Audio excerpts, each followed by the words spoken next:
Guys, welcome to the stream VOD, and today we're gonna play some more 2 vs 2 for the last time. Probably it's gonna be a reset coming pretty soon, and then I'll continue playing 1 vs 1. I just wanted to finish this one on the last account, and then we are good to go in case I decay again, which sometimes happens just due to the fact that there's too much stuff going on in general.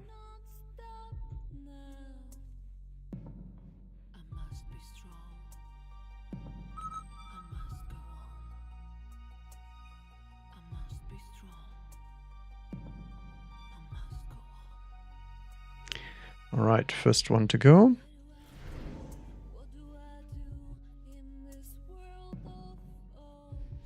Ooh, we got another Farseer special if we want to. Or even a giant spec. Or some Vulcans. Fangs I do not have the text for to carry, but probably not good in 2 vs 2 setup anyway. I feel like giant spec first. We'll take the second Farseer if I can get it.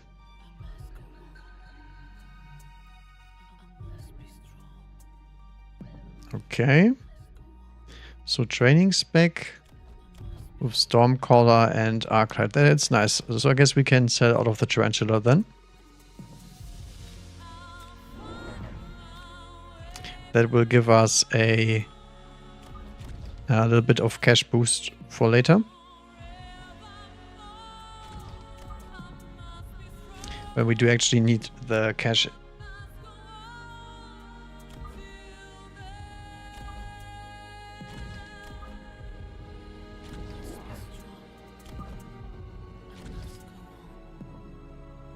Actually, we might as well deploy the spiders both on one side and see how he reacts to that.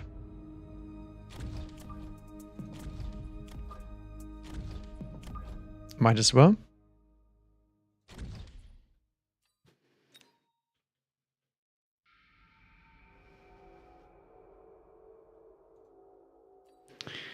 Boost bigger ball. Interesting. Seems to be a steel ball enjoyer. This guy just does the normal thing and some crawlers. Yeah, makes sense, makes sense.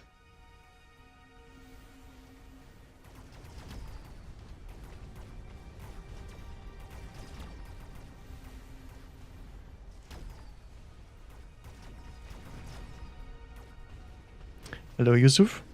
Welcome to the stream. Okay, my left side gets absolutely wrecked here, but hopefully we can get those Stormcallers. Not quite, not quite. Was unfortunately not the case. That's the reason I don't like normal spiders in a setup like this. Dang it. Okay, a bunch of steel balls coming over here.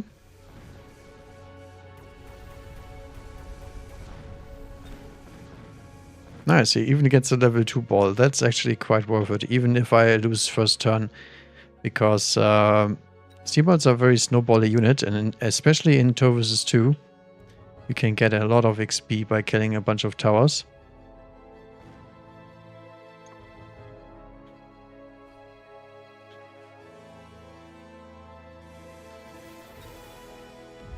Alright, quite nice.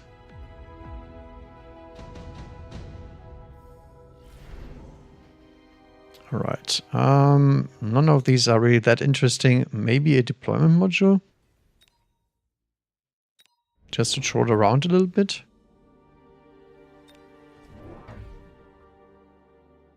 Yeah, I guess so. Because we can grab this Tarantula and pull it over to the flank. Unlock that Vulcan, and then the other one I will just sell out of. There we go. And probably one more crawler here. For later. And in the end, if I sell the spider, we can still get the deployment module back. and see what kind of stuff we can do with that. Yeah, see that? Will attract those spiders here. Actually, do we have enough damage? Oh, we do not one-shot level 2 crawlers with the spider. That's actually quite nasty. Did not know that. Maybe the spider is still gonna win. Not sure about that one. Maybe. And he goes for some marksman of his own. Okay. Yeah, looks like the spider is still doing fine.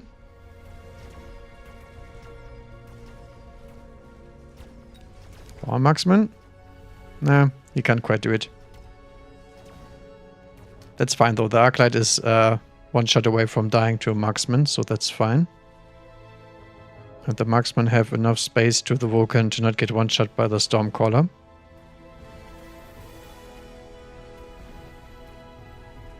Might actually get both towers in a row, which is really nice because it might mean that the spider's gonna live. Let's see.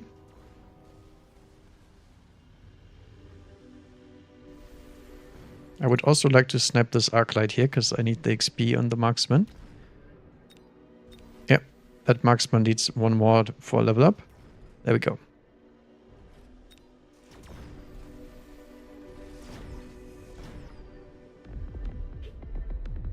Very nice.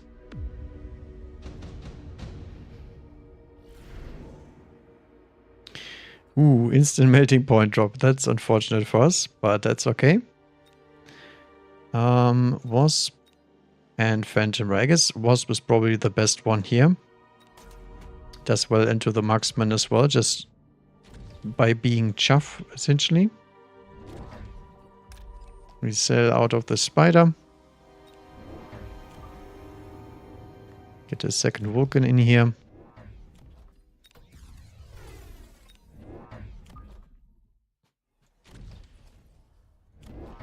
And then we can also add one more unit.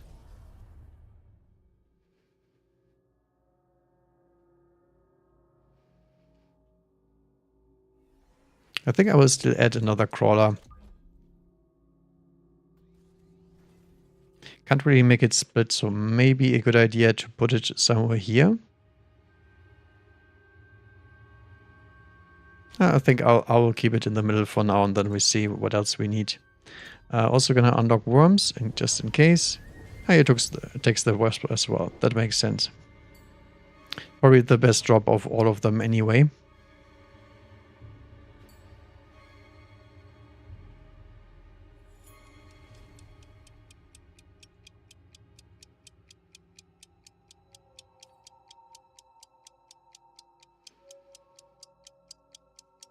What did he use the intense training on?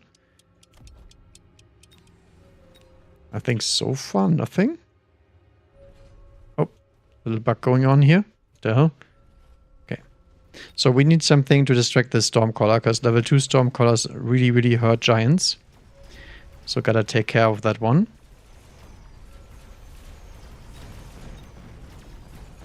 Let's see how our wasps are doing against his wasp. I think so far we're doing better because we do have the ground support with the crawlers and he doesn't. So far easy. Yeah, that's what I mean. The Stormcallers absolutely wrecked that poor Vulcan.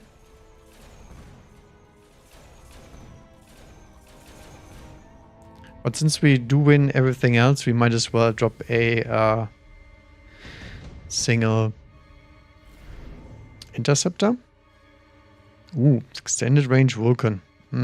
Probably not worth taking here. I will assume. Because we still need a bunch of deploys here. Could go for an upgrade on the Wasp here.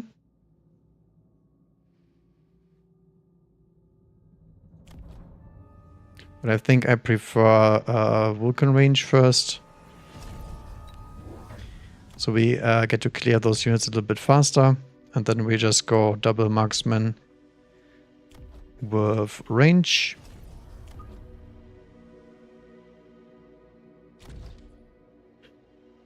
And another marksman, probably more around the middle. Actually, I do want it closer to here so we can get those artillery down a little bit quicker. Okay, we still have 100 left, so we could go for a module here.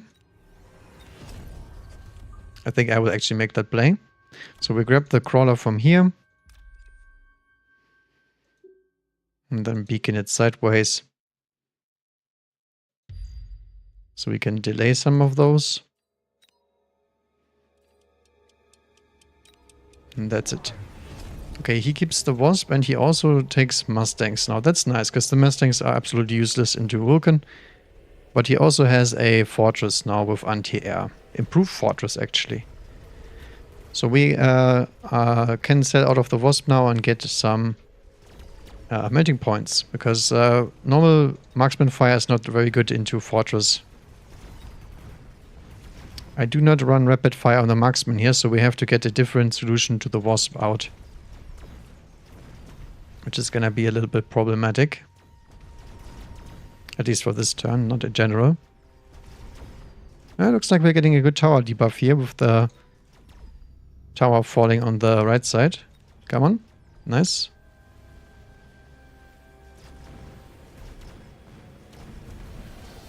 Yeah, not quite. Stormcaller still got me. But at least the steel balls get to feast on that fortress. Ooh, no, he has a Wraith. Okay, never mind. We are toast.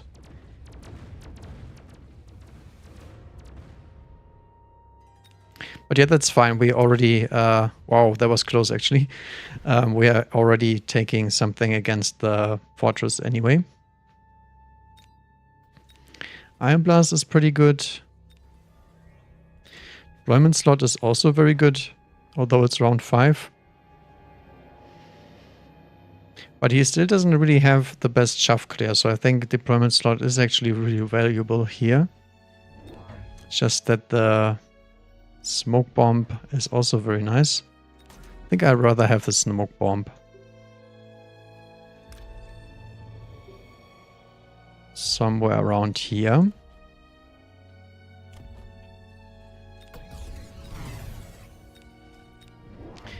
Churn out a melting point. Sell the Wasp on the same side as the Mustangs over here. Actually, that was a mistake. Let me redo that. Because this Wasp will fly into Fortress anti-air, and that's even less of a value.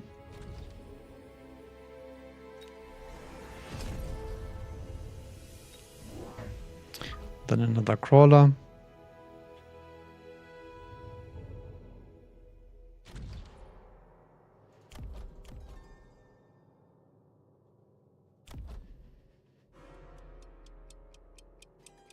Don't really need oil, to be honest.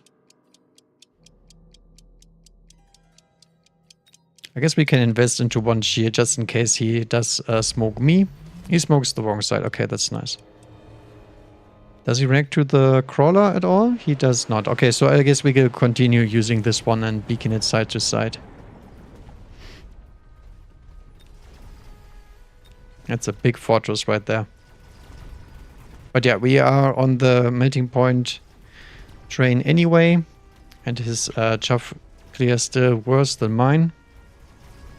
So I think that's actually just fine with us. And we also do have EMP on the marksman if we really want it. But yeah, the Wasp being alive here is not really good for us. Ooh, there's a bunch of Wasp coming over from the other side. That's actually quite bad for us because we don't have any solution to that problem. Melta doesn't really cut it. Oh yeah, his... I guess our ally does not have any anti-air. Otherwise I couldn't explain. He does have it. He has Wasp. Okay, Wasp without range doesn't beat Wraith. That's the issue. Okay. Could go for Farseer here. Raiden, not really that useful here in this situation. So I guess Farseer or sell. But I think we will sell the Wasp instead.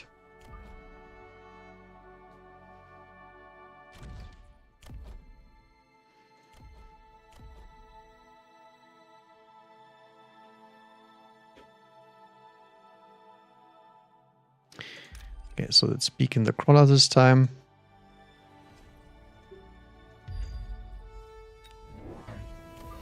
One more melting point. What do we deploy against the Wasp other than the Farseer? Anything else?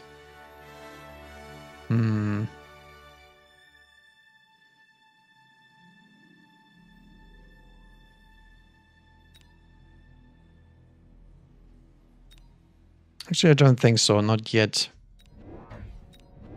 I will get another Farseer just for the other side, so we don't get screwed over there. And we'll send another melter.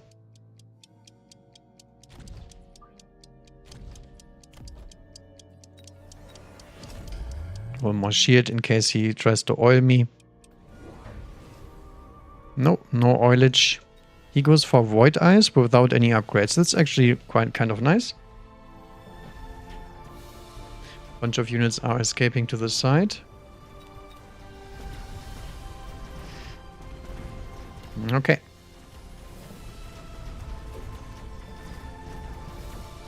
So hopefully the melting points can deal with that fortress. This turn probably not because of the decreased range with that smoke bomb. That's hurting me quite badly here.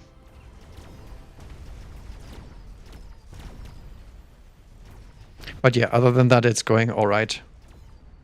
Just need to shield up properly, and that's it.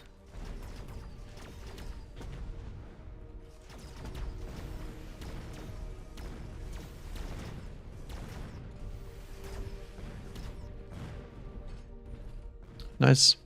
And a little Farseer kill for free. Oh, actually, there's a bunch of stuff coming, but it's not really the scary stuff, so... Ranged Fangs, of all things. Unholy, okay. Might actually kill a marksman, and they do. Interesting.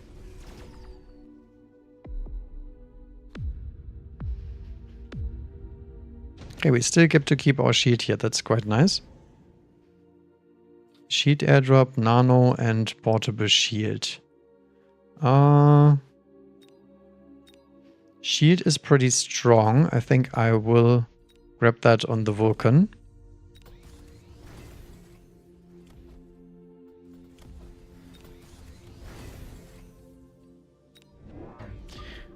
One more melting point.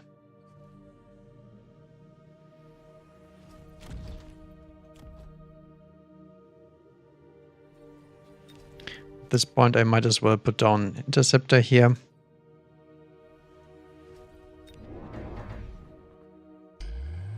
Do the shields again, as I said.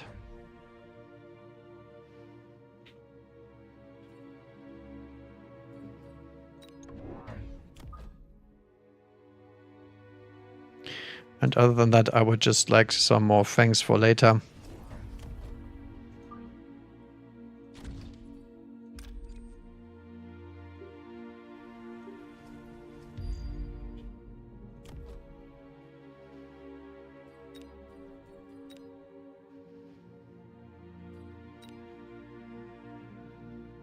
Might actually drop a late missile here. Do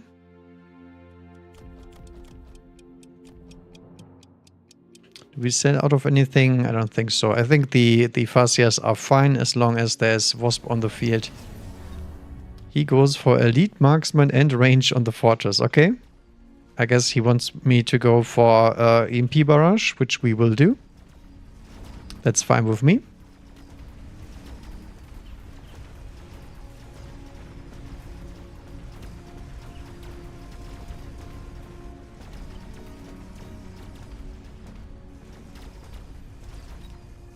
Does have EMP armor on the Void Eyes. Interesting. That's something I should go for, right? The fortress shoots the Void Eye and then immediately gets disabled. This sounds pretty fun. But yeah, big fortress does not get beaten by big melter. So only it does actually hit the anti-air and range combo this time, so it means the Wasp will counter the entire air fleet there. GG's. Oh, we're actually 1500 on this account. I didn't even know that. So not that as low as I thought. Nice. It's good because I don't really have that much time. Okay, never mind. Now we are back in the dumpster. I mean, it's a Friday queue. Sometimes the 2 vs 2 queue works very well, and sometimes you get very random matchups. But that's okay. That's how I like it anyway. Because in 1 vs 1 it sometimes gets a little bit stale. This one you can do whatever you like. Okay. We have Typhoon's back. We have Fire Badger's back again. I really like Fire Badger's back. Maybe I should try that one again. Because the rest is really meh. Not that good. I think Fire Badger's back is actually the correct one. We see what the cards say. If the cards say we carry, we do, and if not, we don't.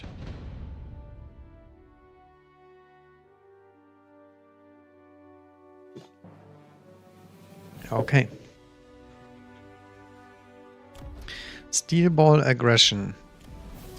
With Crawlers as backup, Elite's back.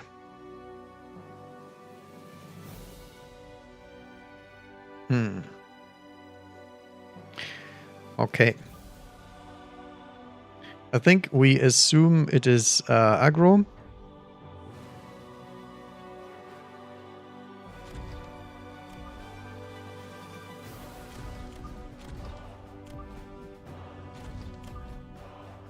And ASIM, so I will deploy pretty close to the middle.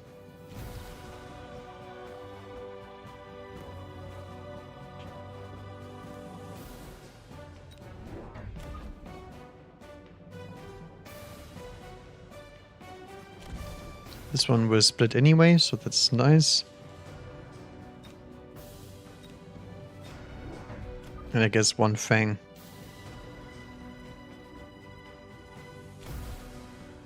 In the middle to catch them all. Ooh. I've done him dirty. He does actually do a normal deploy. Interesting.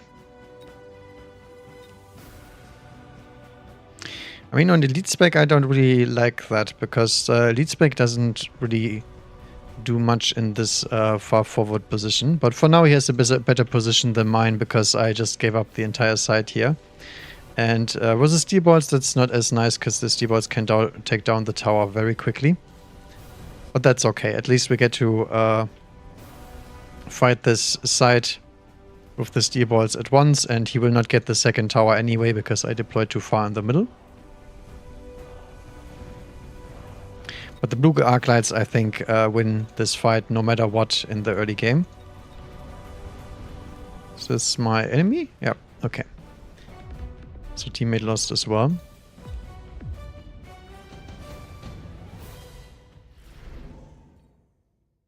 Elite Hacker. Interesting. Not this turn, I would say. So we skip on that one.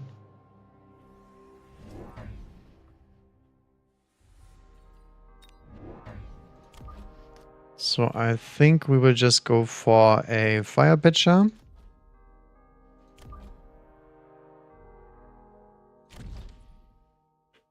In the middle.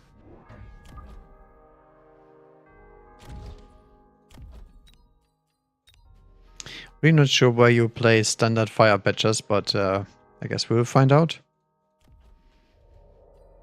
Can we do a missile here? Nah. Kind of. Maybe about here? Actually, I want to do that for science, because why not? Because the steel ball should overtake this Arclight, but I'm not sure when it will do so. Maybe like here? Let's take a risk. I like it. The steel balls are actually splitting. That's not nice. Yeah, the missile is too early. Okay. It was for science anyway. I look at that one crawler, by the way. Making his way over. Did we protect the tower this way? We did. Okay. So now the Fire Badgers can actually take out those steel balls because they will annihilate the chaff in between. But we are still lacking a lot of DPS here. Just because blue Arclights are very, very strong.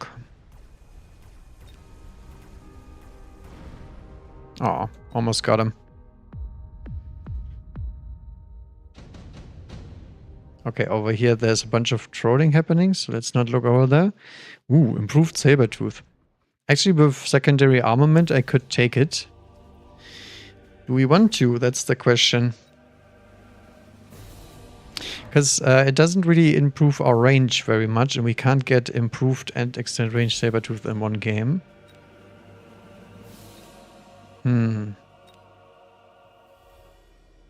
I would like to play it though. Dang it. Yeah, sure, let's do it. Let us do it. How much is the secondary armament? Is 200. Okay, so we can't even afford 2 of them this turn.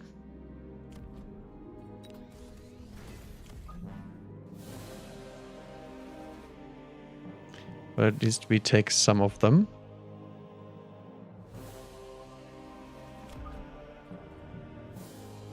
How much damage does he have? 7.8. So not enough to kill SD Ball. So I think I will keep it around with the badgers and whatnot.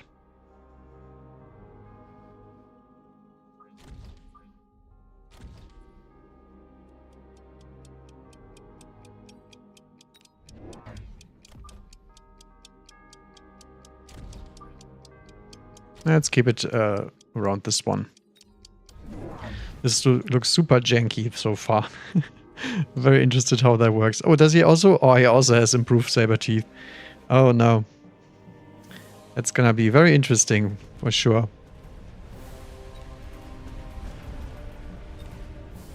He does not run Sabertooth regen. Interesting. Yeah, this side here is totally toast because we don't have the firepower. But we will have the firepower if I go for a secondary armament, I believe. Because blue Arclights already die in one shot, and then we have the increased firepower against the steel balls as well. I think I actually like that. Yeah, Saber's already level.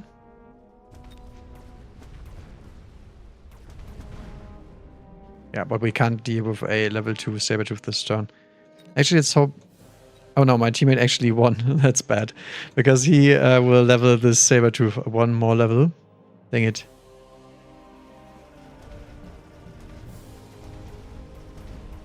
Yeah, that's quite unfortunate. To say the least.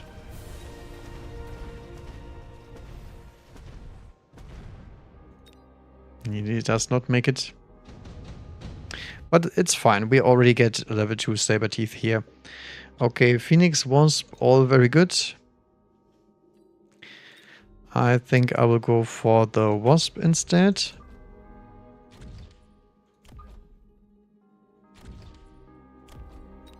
Upgrade the Saber.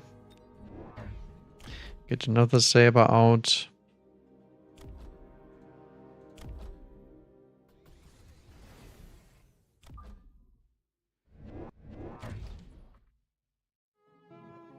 Could actually go for double shot too, but it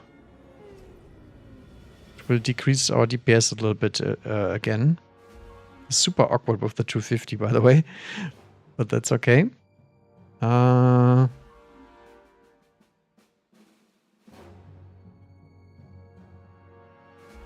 try to drag away the steel balls. He does have deployment module too.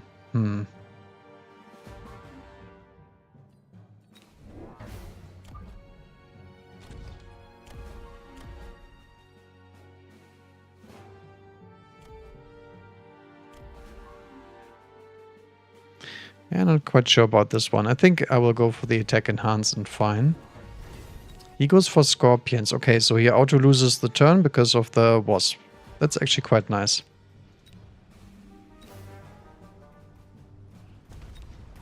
Scorpion will shoot the crawler here. Twice.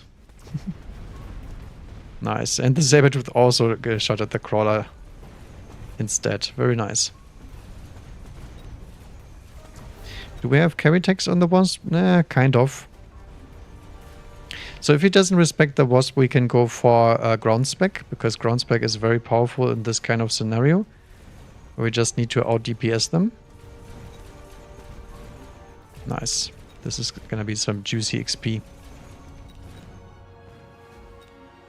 So we're keeping up in the levels because he's elite spec and he's feeding us a lot of XP. Siege Scorpion. Okay.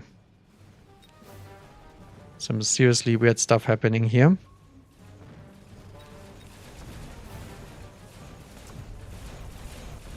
But we will win out because Siege Scorpion is absolutely terrible. Especially in this kind of situation.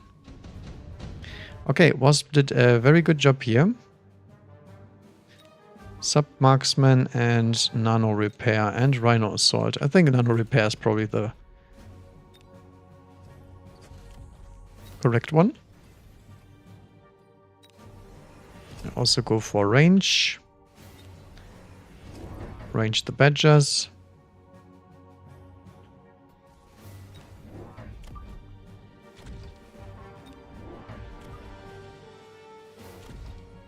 More crawlers.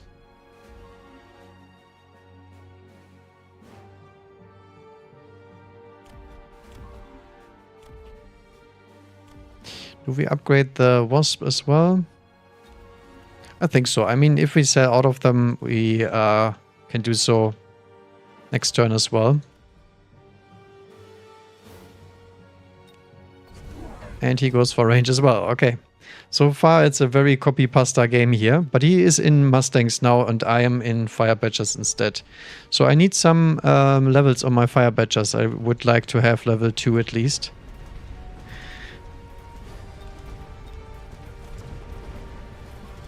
We can delay those Wasp a little bit and wait for the Mustangs to drive in. But I really do like my decision to get more crawlers, because that's what you need against these Mustangs. Oh, we didn't one-shot him. That was so close, goddamn.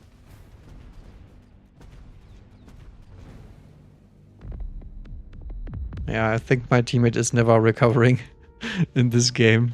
I don't think he has won a single round. He did actually win one, but where he fed the Sabertooth its XP. I do remember now. Farseer, Marksman. Yeah, I think I like the Marksman. I don't really have the long-range firepower that I would like.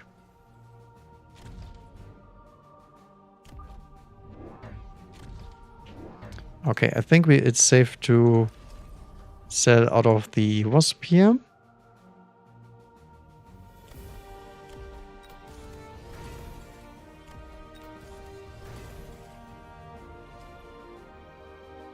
And other than that, we just need a few more Badgers.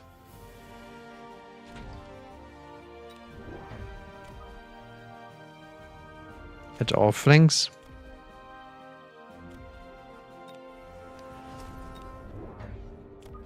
Also add another Saber.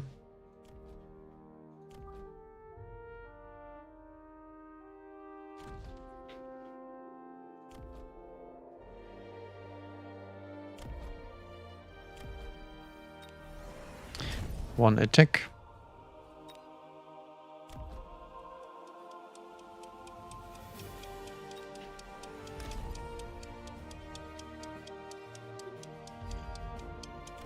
And that's it.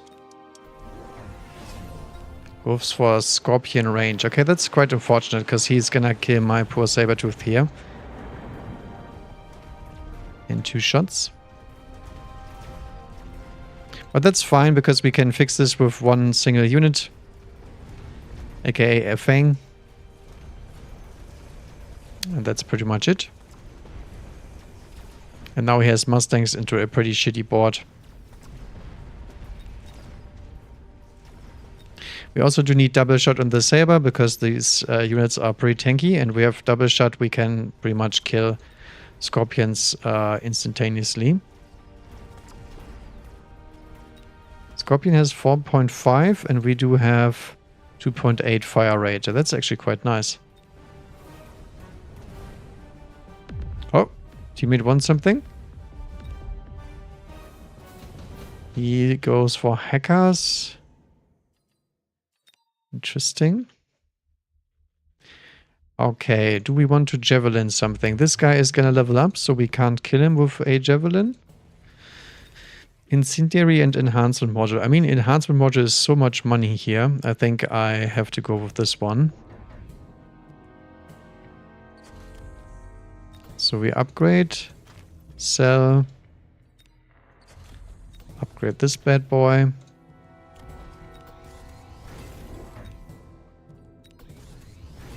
Upgrade the saber.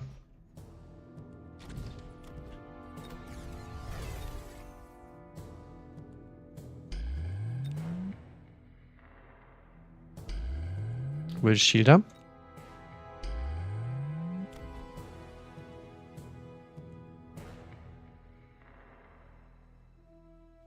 Could actually go for loose crawlers, but I mean, he already has Mustangs on the field, so I don't think it's too helpful to do so.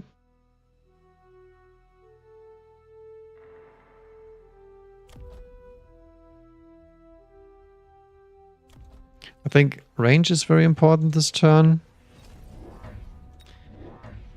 And also having more Fang support on all sides, pretty much.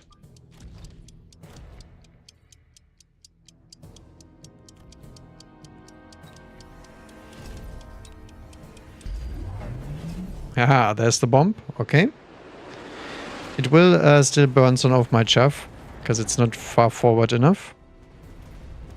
But if I put it any closer, I believe that the shield will get popped by the scorpions instantly. So that's also not good. But I'm not sure if we can outscale him when he has elite spec. Yeah, this marksman... I think the marksman tech was probably a mistake.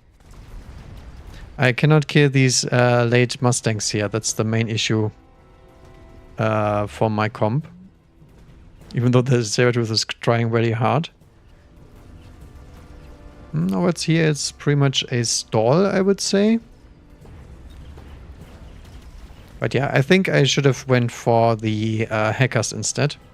Just like he did, because my enemy also has a very weak comp to ground, but I think we are toast anyway. Yeah, we let so much damage early game. GG. But yeah, I don't think improved Sabertooth is strong enough to carry these kind of situations because it's very, very expensive. That's the one issue I have with that one, because it's a very high investment cost.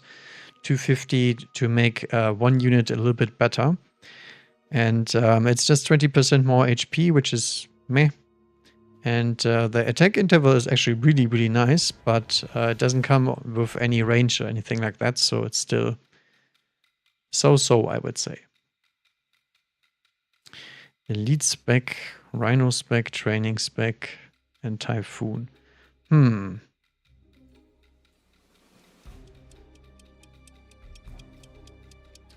Nothing really that interesting. Maybe Spider Army? I think Rhino spec is decent enough. Maybe I should play a normal Arclight game. I don't think I've done that in a long, long time. Missile spec. Okay, we have to be a little bit careful, because he might actually get on my board end.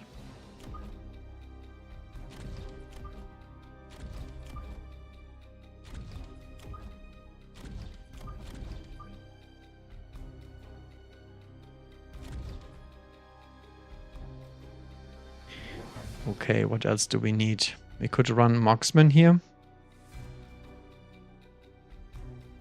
If we think that we have enough chaff clear.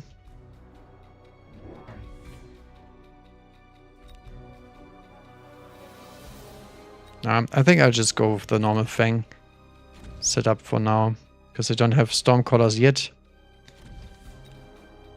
He might be over here on this side. Teammate is going kind of asim, kind of not. He's against Steel Balls and Fangs. We already have very low HP just like last time. And my guy has very tanky saber teeth, as he is essentially got improved saber tooth kind of in terms of HP. But he does not like having saber teeth. Okay, so he's straight out of Stalin.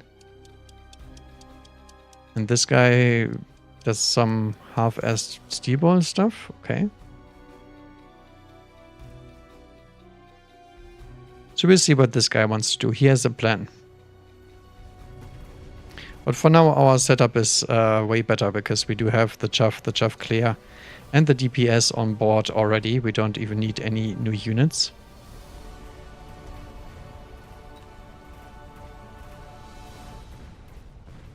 Yep. It's an easy win on all the sides. The reason our HP is that low is because I'm Rhino Spec, which is very high regarded, and he is Quick Supply, which is even higher. And then we also have Crawlers and Stormcallers, so, and Spiders. That's a lot of reasons for the game to consider us to have the better setup here. Well, do we go Marksman? I think Marksman is probably okay into all of this, so we'll take him. So this is the turn where the missile strikes come in. But he probably should missile strike over here. Not really expect him into missile strike me of all people.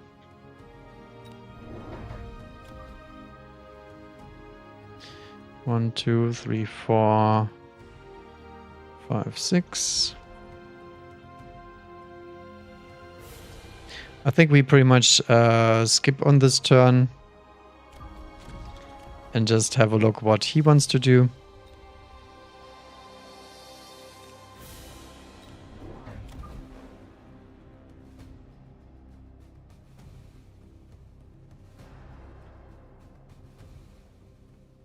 Can we do some splits here? Kind of not. We just do the classic tower split. I think that's fair enough. Although Marksman probably on this side, so he doesn't get one shot by that missile strike. See, there it is. I can see the feature, and I can also see that this guy has no interest in winning his own side. He's just trying to harass me. And his body is on the Wraith cheese train. Okay. So we have Phoenixes and Wraiths, which is nice because we already have the Marksman deployed. And we do have the Superior Chaff clear, which means they lose again. He does invest into his own Stormcallers because he got very sad that they lost last round, which makes sense. But even with the support from his teammate, this round is not looking really that hot. We couldn't get the second Stormcaller.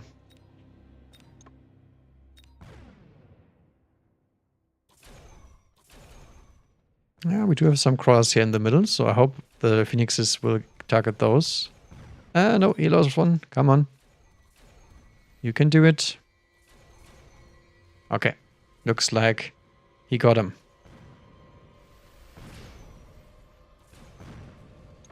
Because the Stormcaller are quite good against the Tarantulas in general, but I mean, the Phoenix... Oh, never mind. One crawler also was alive. There he is. The hero. The hero of the war. Ooh, intensive training. Very good with the Wraith he got over here. Also barrier. I think I will just take the intense training, to be fair. And then since we are already at it,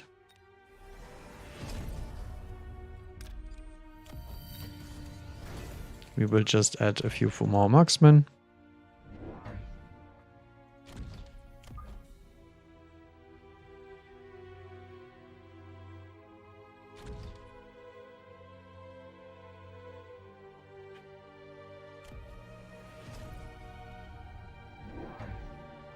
Okay, this is not looking great. I'm not sure why he needs so many fangs in that corner. Apparently he does.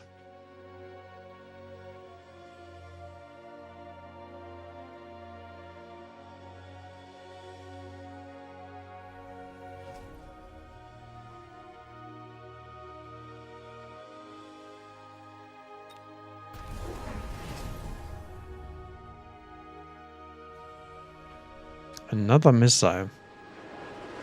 Okay. Not really worth it, I don't think. But yeah, that's fine. This guy already has one chaff wave that is just dying instantly. So the Arclights actually have quite an easy time clearing all of this. And then the marksman party can take everything else afterwards. Only thing we need is some interceptor devices and some fangs. And that's it.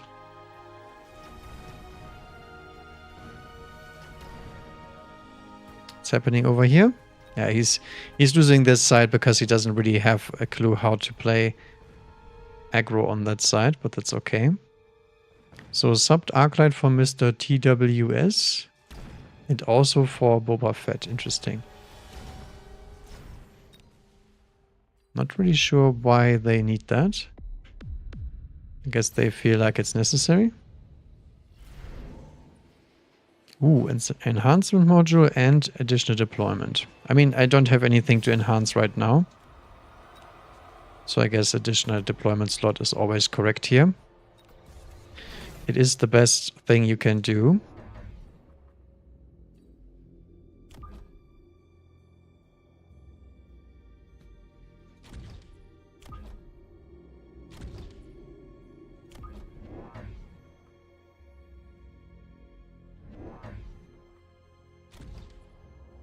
Let me just send this guy. And deploy even more marksmen.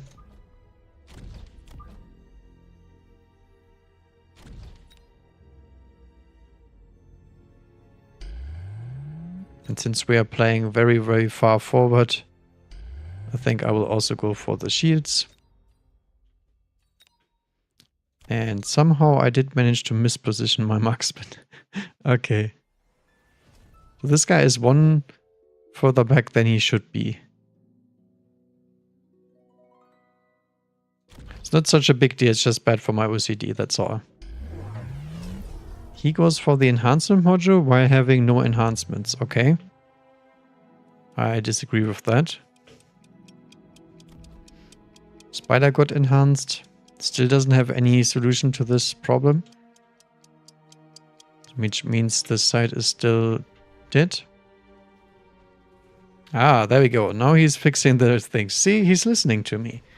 I like that. He is gonna make him a better player after all. That's nice. He still dies to everything fire related, but that's okay. That's his problem to figure out, not mine. We also need attack enhancement here, so we can one-shot the Arclight.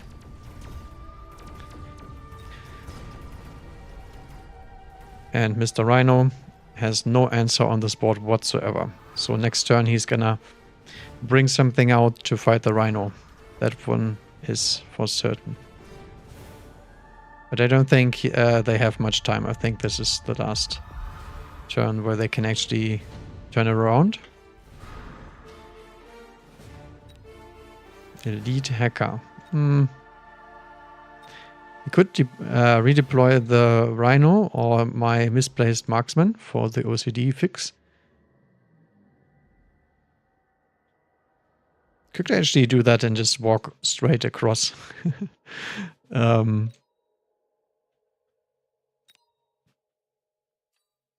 yeah, we don't need to do that, so we're not doing it. Okay. And I think it's probably time for Arclight range here.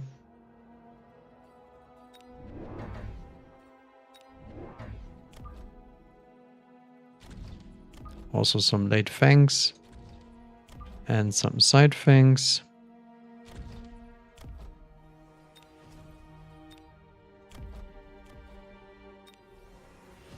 And even more fangs.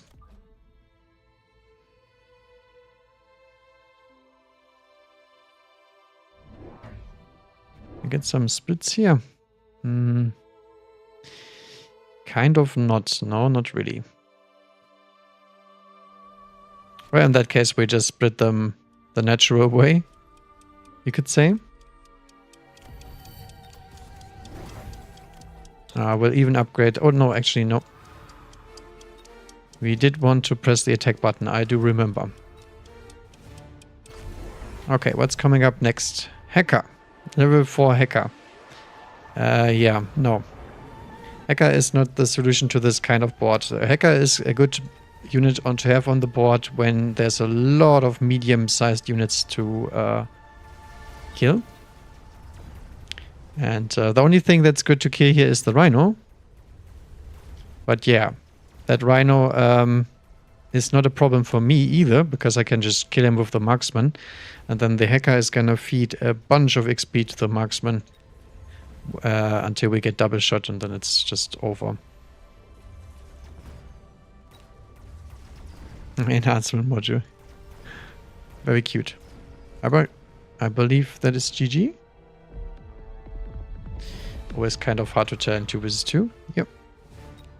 GG. That's why I'm saying super random games. The low MMR guys actually played way better than this guy. Well, you know. MMR is not a number in 2 vs 2 because this doesn't say anything about their experience outside of 2 vs 2. I mean, look at my freaking account. I have 13,000 combat power. I haven't played on this account in like ages. Well, it's the same account actually. It's not even a different account. That's not how Mechabellum rolls.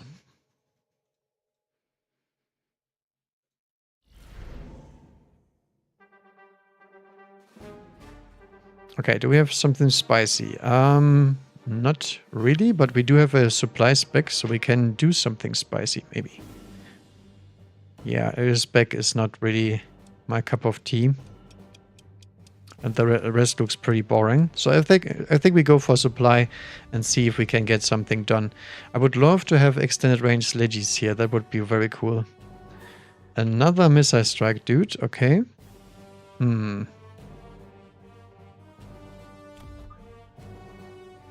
1, 2, 3, 4. 1, 2.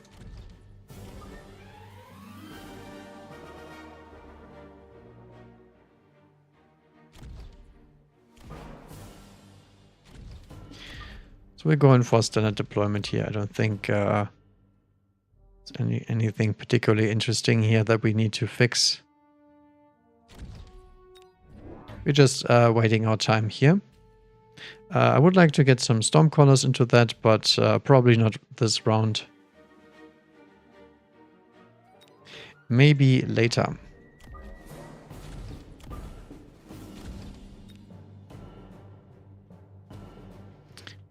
Okay.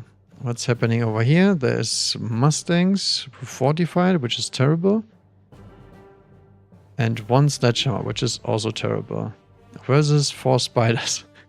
I don't know. Seems kind of imbalanced, this kind of matchup. But at least the Spiders are deployed behind the tower for some reason, which is great, because that buys him more time to react to both the Spiders and the Crawlers. What's happening here? Everything dying to Stormcaller. Okay. I mean, I can appreciate that.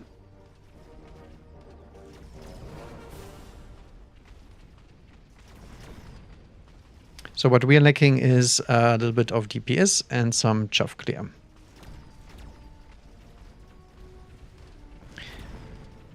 And the reason why I didn't deploy anything interesting this turn is because the Spiders will probably beat me no matter what I deploy. And we are just setting up for later. Okay, missile strike. Oh, look at that.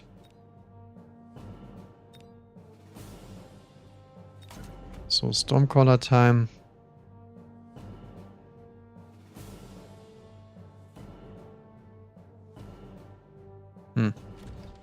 Kind of hard to deploy here.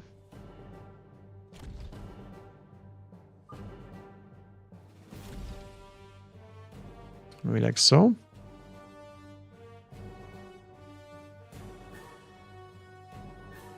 I think one of the edge is fine.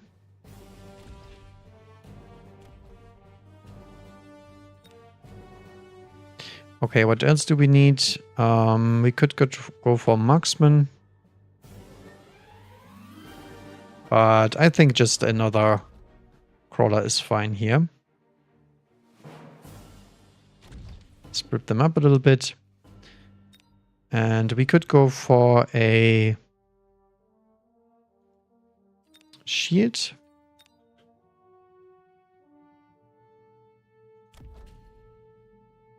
Yeah, but I don't care. He can missile strike me all I want. Yeah, he wastes even more time. That's great.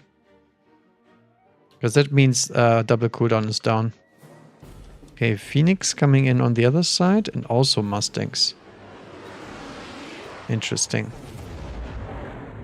Yeah, I'm losing this round because of the Jeff, but that's fine because he used his entire spec. And we got +1 upgrade on him for free, essentially. In later rounds, we might actually shield it, but for this turn, I don't think it's worth doing. Oh, we might actually get the Tarantula. Nice. Because that's the main damage that is dealt to us here early game. And we also get the Arclight. Nice. Only sad thing is this Tarantula. I would have liked to kill that as well. He also goes Mustangs. What is happening with these guys? People are very afraid of air, apparently. Oh, nice. Shield airdrop is actually great for us. So, shield airdrop it is. Kind of forward. Like so.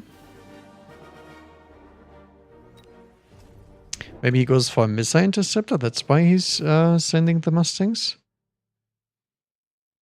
I guess so. I think I will stall one more turn.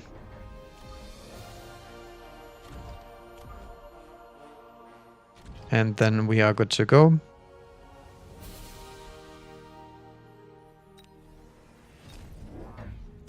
Send one more crawler.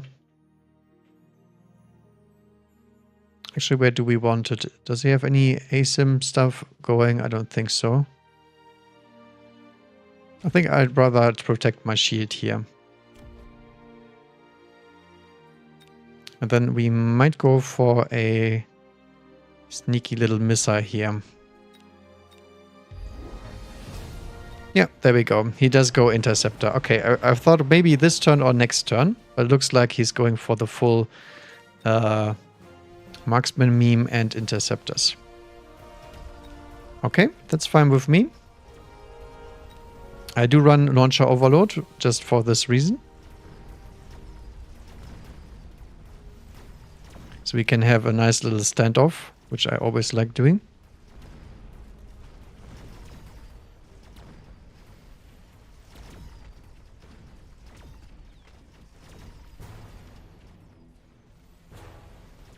As you can see here, he does have the advantage that I didn't know he had it last turn, but even then he's already losing the game. Got very lucky with the Tarantula there. Holy smokes. Yeah, but we do win this round and we also keep the shield.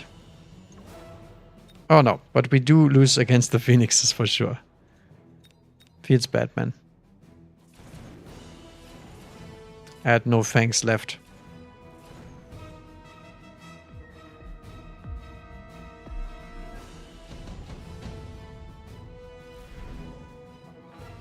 Nuke, super supply, and shield airdrop. I think I'll just take another shield airdrop here.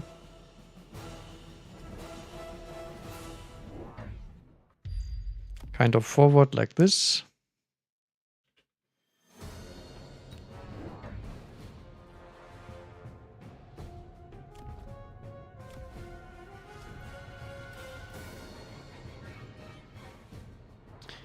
Okay, 300, 300. Can't really go for range and launcher overload. I think I'm going launcher overload this turn. And then next turn we will hit the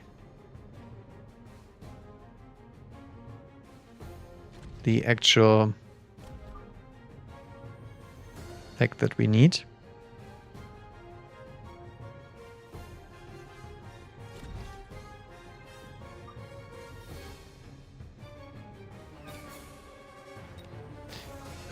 What else do we need? Oil would be nice, but I think I will just go temp range here because we do need some power here. Hey, Madeline. For long as it's out, pretty much. Oh, a bunch of mech rage sledgehammers into Spider. Okay. Ah, he went for the full Mustang deploy. Good, good, good. Let's see how this ends. So we're having a full-blown missile attack here.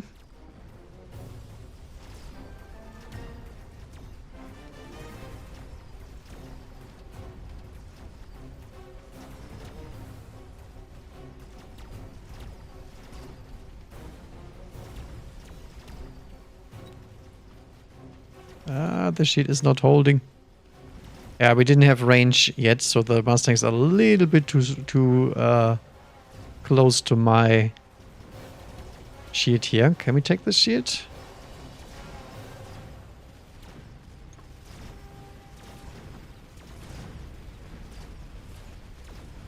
Oh, teammate is here. Well, we stalled long enough. We actually have one Stormcaller left. The big staller fight. It's actually quite fun. Okay, Volcano. Very good unit to have, which is what we were waiting for, in fact. Now, the only downside is I probably have to shield a bunch here. So I guess we are loaning.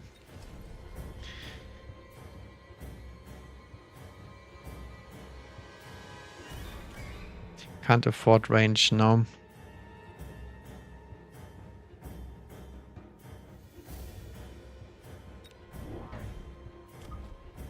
I think one more here.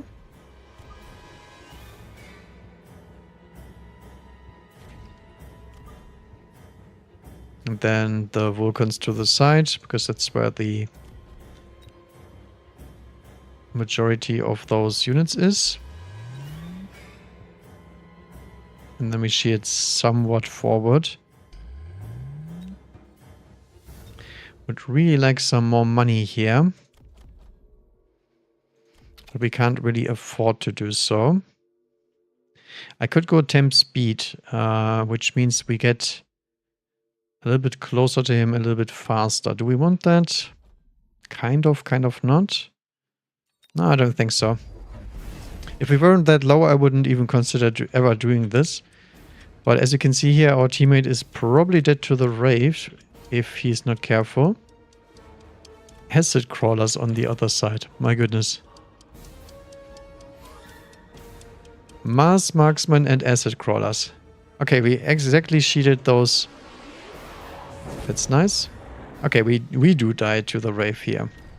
But I think that's okay, as long as we get to kill them here. We just need to get rid of the Mustangs and we are good to go. And this Wraith, it takes some time to get through my tower anyway.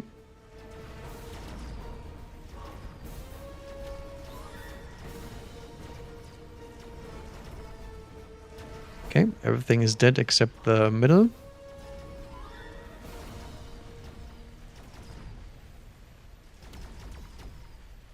But lucky for us, the Fangs are still delaying him. So I think we get a full board wipe here. Nice, the Overlord did survive, because the Overlord is the one thing that the Wraith really can't deal with. We might actually even keep our Vulcan, if we're lucky.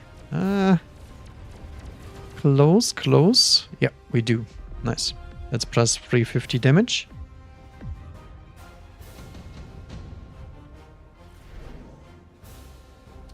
Barrier and Absorption module. Both very good spells.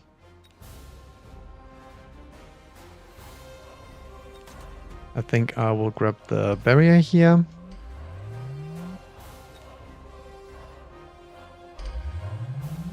Question is, what do we do about that Wraith? I mean, Melting Point is a very good one, but it's very, very expensive. And there's a high chance that he will sell out of this.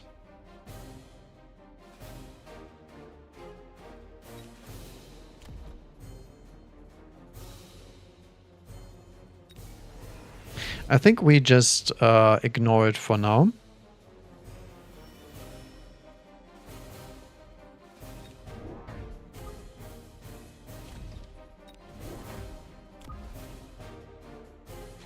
And assume he's gonna do something with that Wraith anyway.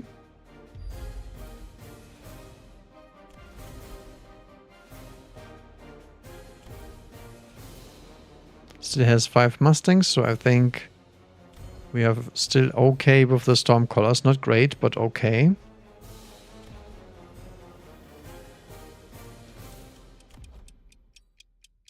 Oh yeah, range. I completely forgot. We do need range, and if he's still here, I'm gonna just missile it. And that's it. Okay. He is still here. Very feisty. But yeah, not really a concern, really.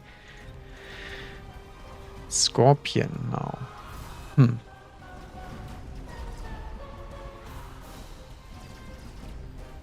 Should have maybe put the shield on the other side. But yeah, I didn't expect him to do something that stupid, because this dies to a melting point still. It's the exact same scenario as before.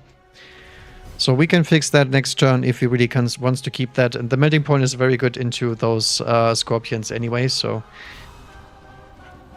2 more reasons for us to do it later. Yeah, they're still losing the other side because of the crawler debacle over there. I do lose 2 bubbles here, but that's fine. Especially the armor enhancement is a joke. I mean, if he expects me to build Mustangs against that, he is incorrect. It's not even close to being the good answer to Wraith. Targeting system, laser sights, and nuke. We could nuke the other side, because my dude can kill him anyway. Does he have enough sheet break to take it out? We'll see what he takes, I think. If he takes the nuke, I will nuke for him.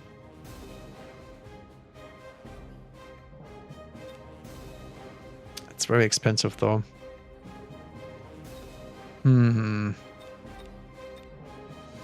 I think I'd rather have the laser sight on the volcano. But yeah, now we will actually respect the Wraith.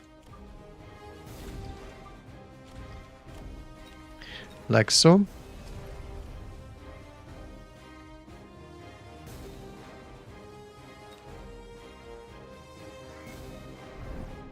One missile even, because I'm that generous.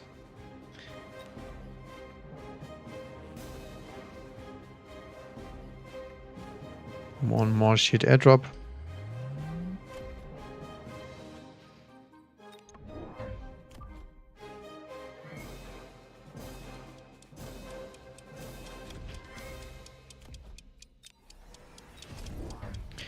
And one more Fang out in front.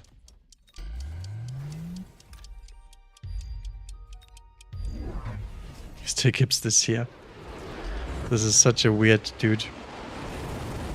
Yeah, nice. The front Fangs actually did something, because he goes for Siege Scorpion. These guys love Siege Scorpion, I have to say. I keep seeing this in Lower MMR 2 vs 2 all the time. That's fine. If he thinks he can... He doesn't have HE Tarantula, so we can go for loose crawlers.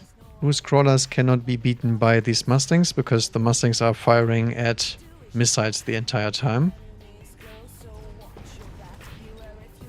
So shielded fangs, loose crawlers, and that's it. Look at that, even the melting point is doing some tanking here, because Siege Scorpion is such a low damage unit in general. Okay, that's another GG, I think. Also loses to EMP, by the way.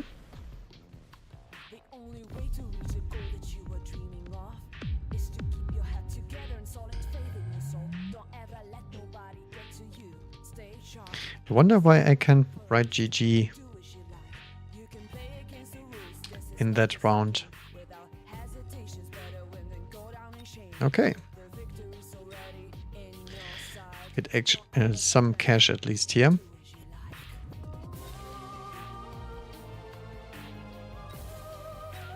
Do we have the... Oops. Do we have the Blaze Skin? Oh, we do not. Okay. Let's hope we can get that going, because I do like red fangs.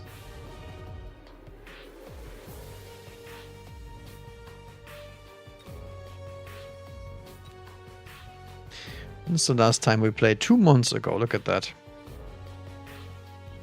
That is quite some time ago.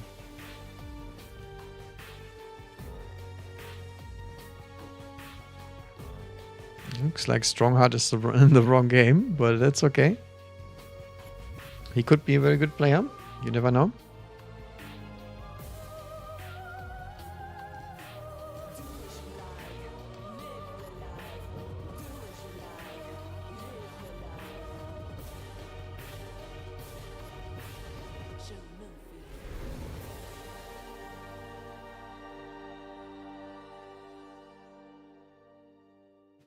Okay, give me something spicy. Looks like a normal game again. Last time I streamed I was very lucky. I got very fun stuff. I guess we go for marksman spec. Might as well. Training spec. And double marksman spec. I mean, against sledgehammers it's actually quite nice. Okay.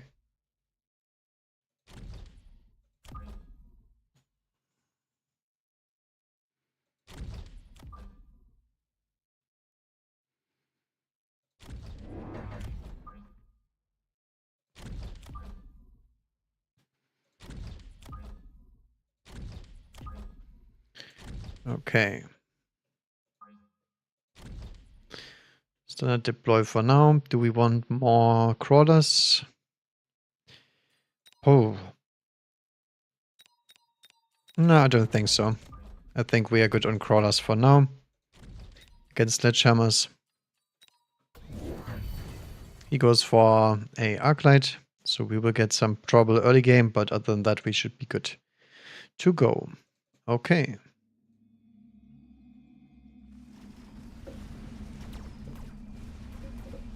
Because fangs are not really that useful early game. Which means we might actually get to kill the blue Arclight, which would be very hype, because that's a lot of XP for the marksman. But I don't think we have enough to kill the later fangs here.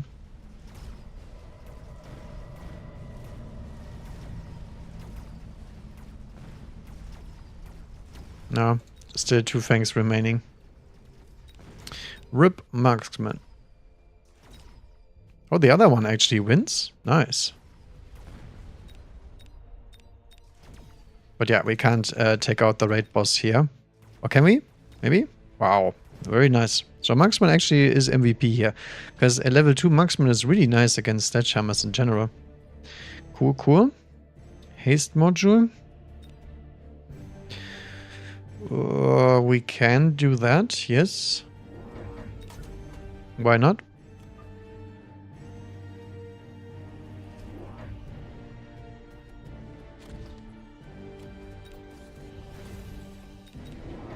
Can actually put that on a side marksman.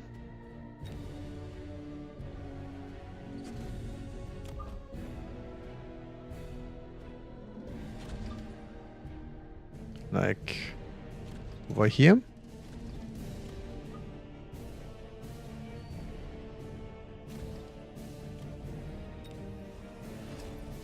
And then we will also add our own fangs because we have to have them. And that's it. Oh, he goes for way more chuff, so we have to get some chuff clear the next 2 turns. But as always, I will try to wait for the unit drops if I can. Oh, he goes for Assault Vulcan, actually. Interesting. So 10 less range. I mean, I think it's a pretty good card. 10 range is not that much, and 40% HP is a bunch. However, I do not like the 3 movement speed. I don't want my Vulcans to move forward very quickly. It's usually not a good advantage. Especially late in the game. Okay, so we do get to farm the blue Arclight again. That's nice. Yep, that's a level 2. Good stuff, good stuff.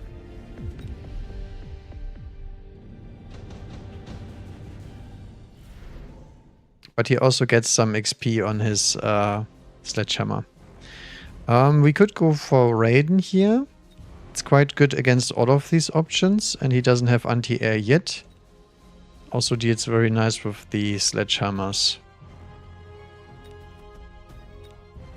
Yeah, sure.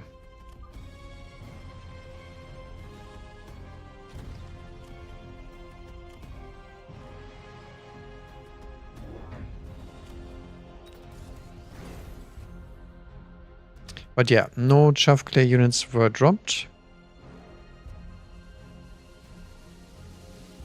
So I'm thinking it's probably Stormcaller time at this point.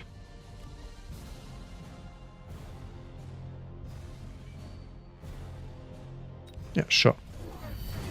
He goes for Scorpion instead. Interesting. What's happening over here? Raiden and Stormcaller Fiesta against Sabertooth with Interceptor. Okay. Also Assault Vulcan. Apparently people like this card. But yeah, that's pretty much an auto win for us because Raiden Stormcaller beats the entire board that he has. And look at that big blob of units. Blam. Perfect Stormcaller setup. We do lack a little bit of lane chaff here, that's for certain. Gonna need some more. But I mean, this was my pretty much no chaff deploy round, so makes sense that we lose that one.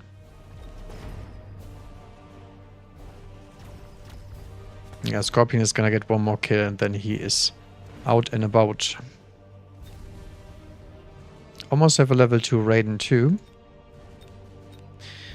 There's some Phantom Rays coming. I'm not sure if I can take those. Nope. Not with a level 1 marksman, I don't think. But the Raiden does everything else. Marksman also gets some XP going. Okay. The great thing is we can still sell out of this quite easily. And he still has to get anti-air at this point. So I think we go for efficient light manufacturing.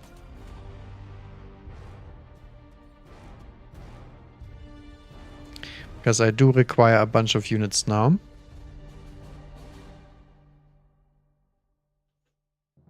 Do we just get more Stormcallers out? I think so. I think we will drive home the point that we do not enjoy him in our game. Over here there's a crawler necessary because he doesn't have anything there.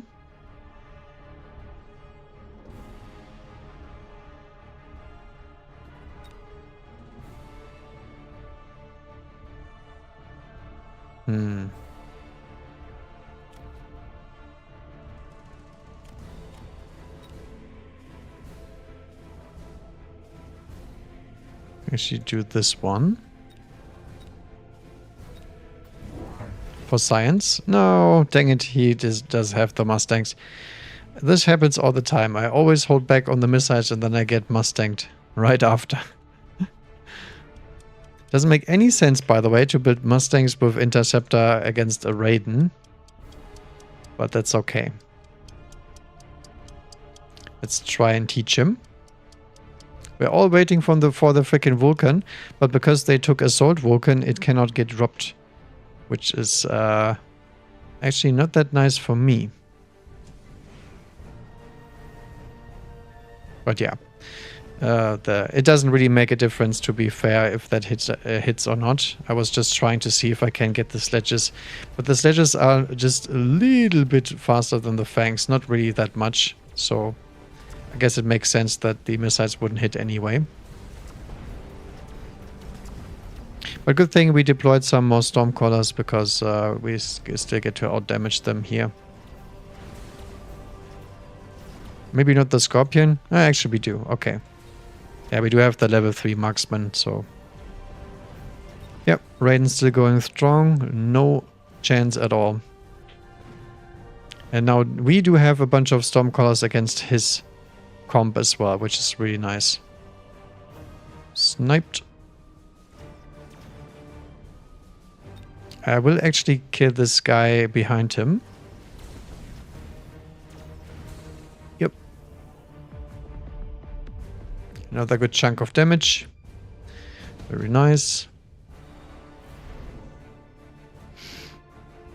Missile strike. Sure.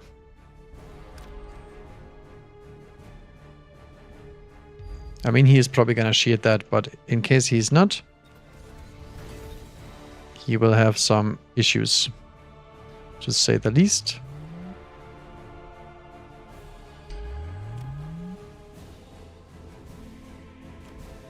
And then I will go for an incendiary to add fuel to the fire.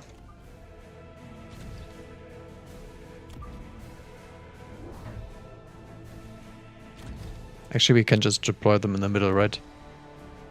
Sure.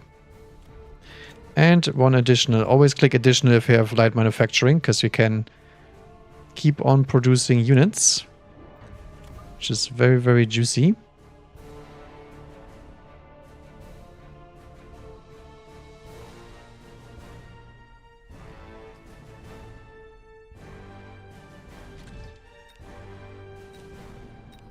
More Mustangs? Sure. And Siege Scorpions. Every time there's a Siege Scorpion in this game. God damn it. I guess we also click EMP then. If we even have to. I mean, the crawlers are just gonna tank the Scorpion shots no matter what. But you know. Yeah, but this turn I'm not gonna outspam him with the Stormcallers, because I do not have Launcher Overload active. However, that can be fixed, and he still doesn't have anything to kill the Raidens, because the Stormcallers keep the Mustangs busy, so as long as the Mustangs can shoot at missiles, they will never damage the Raiden once.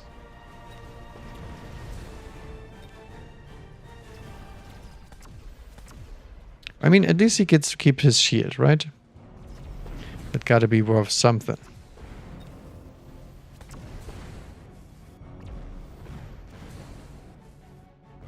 Ew. This is not good, because we do not have the necessary range to kill the marksman. Although they will get shut down with the shield by a little bit. Nah, no, not really. RIP. Nothing I can do about that.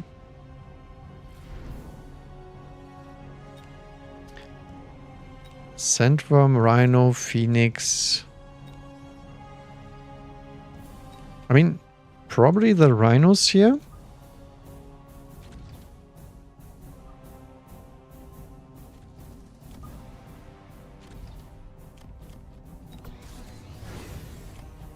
All right. So now we're hitting Launcher Overload. More Stormcallers, because I have light manufacturing and we can spam as many as we'd like.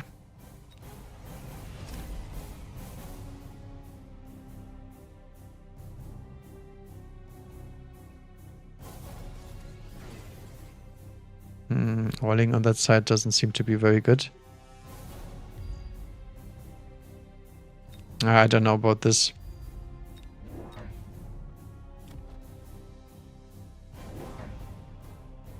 I think I'd rather have shields myself or just more units, as always.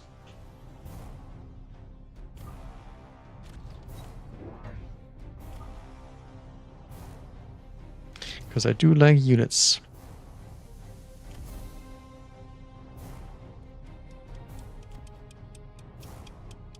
We'll go for the temp range this turn because we have negative range on our Stormcallers. With 135 range on the Stormcallers. This is so fun.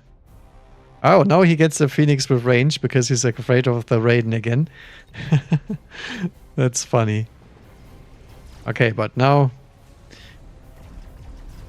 we do have fully operational Stormcallers. Actually, they're actually a little bit too far forward, so they keep driving into these units and get killed by the Siege Scorpion. I didn't even know that, because I never had that scenario happening to me that I need to care about Siege Scorpions. But yeah. But we're not doing for the memes, right? I guess he finally respected the Raiden. Rip. Ripperoni. Wow, do we die? Okay, not quite. Not quite. Okay, Javelin. Very good against Siege Scorpion. Additional deployment slot also very strong, but I believe we need some tempo here. So I will actually attempt to finish him.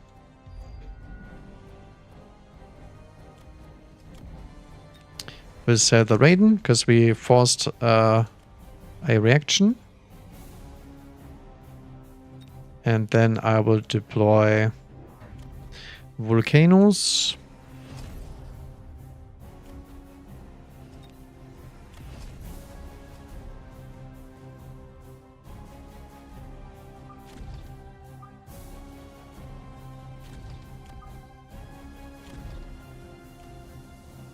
And also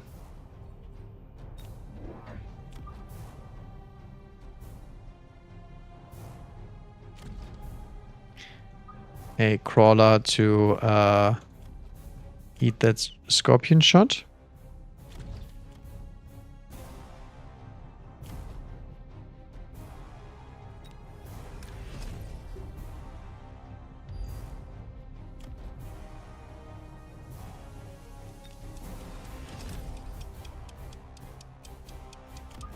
A little bit more forward.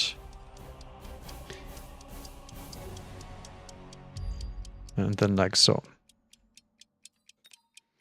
Okie dokie. More Mustangs. Yeah. Missed. He did miss.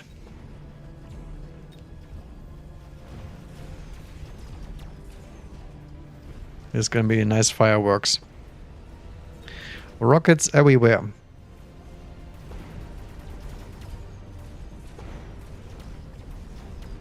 I should have sold the rhinos for sure. I did sleep on that one, but I mean, I had to sell the Raiden this turn, right? It was such a nice play. But yeah, I've never used Firecaller and Launcher Overlord on the same Stormcaller. I don't think it's very good, but I had to see how it works out, because I've never done it. But to be fair, he had more Mustangs than I did have Stormcallers, so I think it wasn't gonna work anyway. This time I could call GG earlier. That's really weird. 1, 2, 3, 4, 5, 6... 1, 2, 3, 4, 5, 6, 7, 8. 1, 2, 3, 4, 5, 6, 7, 8. Yeah, actually it would have been enough, so I would have needed one more Stormcaller. But it didn't matter. The problem was just the fire. I think the fire play was incorrect. Just wanted to see if it does work. The reason why Firecaller is not that great, it's because it loses the Stormcaller another 20 range. So it gets too far into range of those Mustangs in the first place, and then we don't really set fire to the way we wanted it to because we didn't have the Vulcan drop, thanks to the assault picks. Oh, talking about Vulcans, I guess we can fix this. Also a quick supply, but I don't like Saberteeth at all. No, I think it's the Giant Spec. Has decent HP as well. I mean, 3k HP is pretty okay.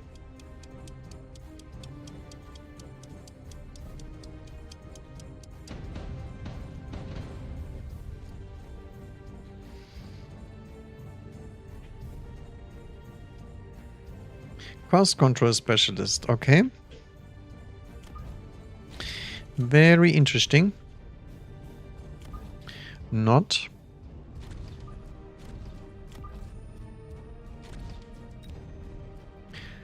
Do we still want crawlers? Yeah, I guess so. Actually,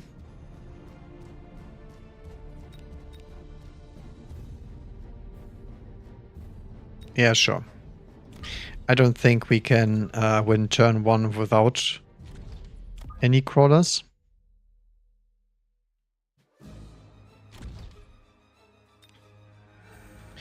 What's teammate doing? Stormcaller Fang into Void Eye. Oh, actually, that's really good for him. Sabertooth Spesh and Giant Spec on the other side as well. Okay. That's nice for me because I get to unlock the Giants anyway. Don't care about him blocking any units.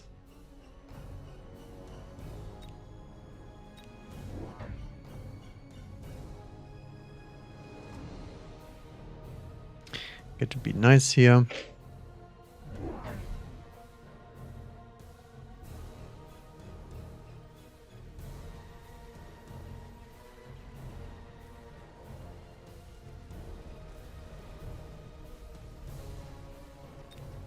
Okay. Actually, it's quite nice that he deploys those fangs so far forward.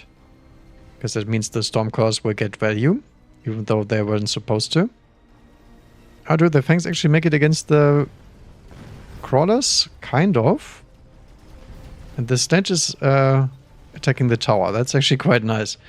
I think this is as good as it gets, because we get to clean up the sledges here in the crossfire. Very cool, very cool. This is also cost control for you, by the way. The only reason sledges do lose against those Stormclaws is because he's cost control.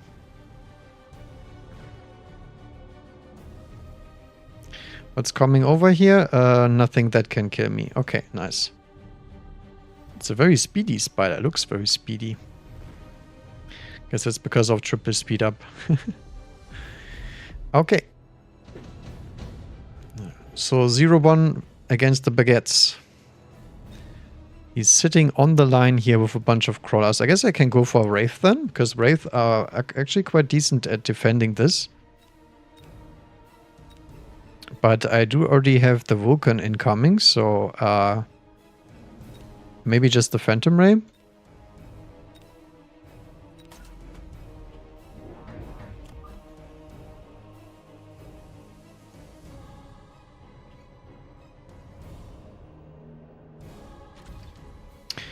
Okay.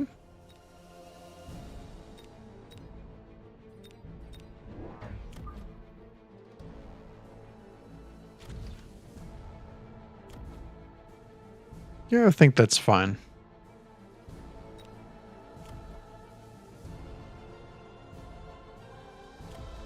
He goes for the Wraith. Makes sense.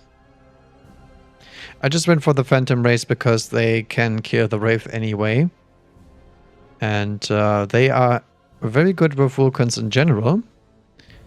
Because we get to oil bomb him out of this game. Ah yeah, he goes for the side cheese. That's fine with me. At least it's not a Wraith. I do not like dealing with Wraiths here. We will lose this tower, but we will also wreck his other side. Which means the Vulcan gets free XP. And the Fangs still stall the side for a bunch of time until he actually hits the tower. Yeah. Almost clean up the sledges here. That's the big upside when you have cross control. You get to fight at multiple fronts. The downside is if this Vulcan gets any levels, you're pretty much dead to the Vulcan alone because your units don't scale against him. Especially not Sledgehammers. Sledgehammers do not outscale Vulcans on cost control.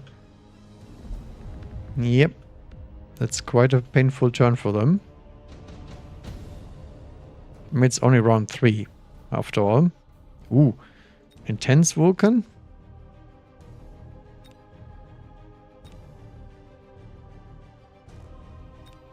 I don't know. Sounds a little bit fishy, to be fair. Heavy armor sounds pretty nice.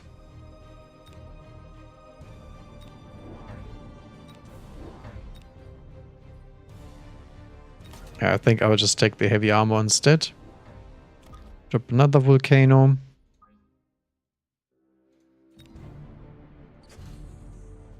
Make him a little bit more tanky.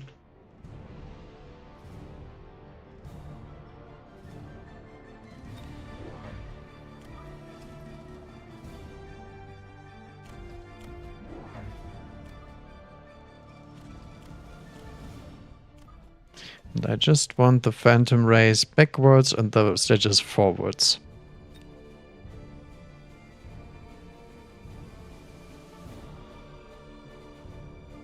Like so. Armor on the Sledgehammers. Okay, that is irrelevant when you have Scorch. And he immediately sold out of the Phantom Rays. I'm not sure if that's such a great idea, because I do still have them. I mean, doesn't really make that much sense now, does it?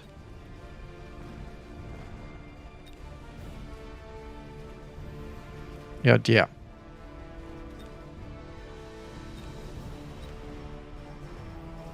As long as he doesn't outlevel me, we are good to go. Do the Sledges level? No, they don't. Okay.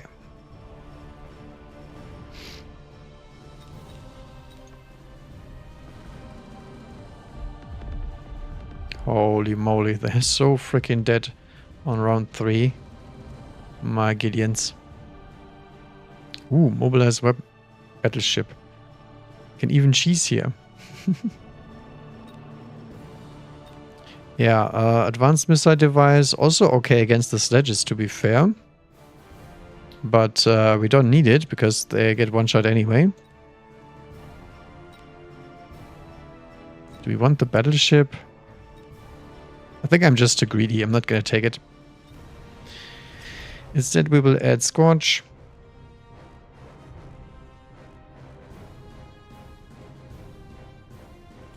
And then I will attempt to escape with the crawler.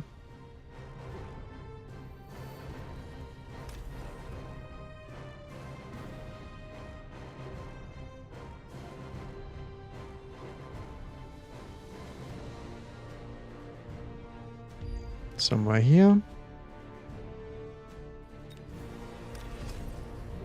This one gets oiled.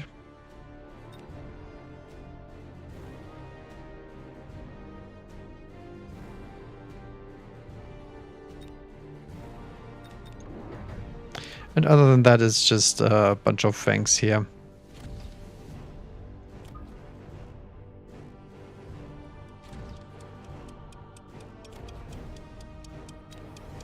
Plus attack.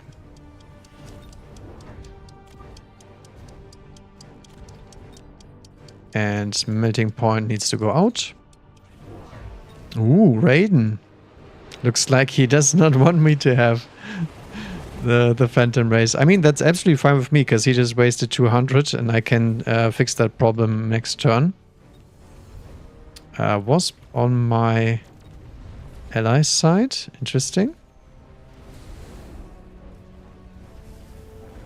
I might actually be able to kill the Raiden if I don't see it wrong here. The thing is, we can even beat the freaking Raidens with Ignite on the Fangs. Yeah, this is great tower debuff. Come on, Fangs, you can do it. They're not making it. Oh, actually, the Stormcaller might make it. Kill the tower. Oh, no. Okay, we did it. We did it.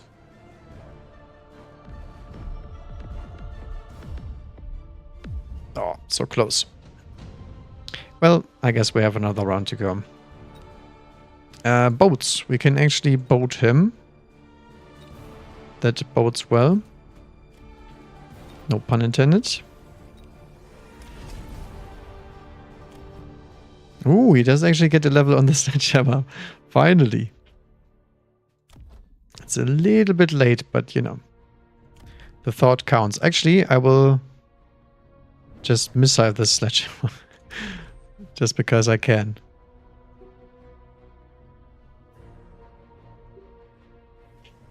And this time I will go the other way around.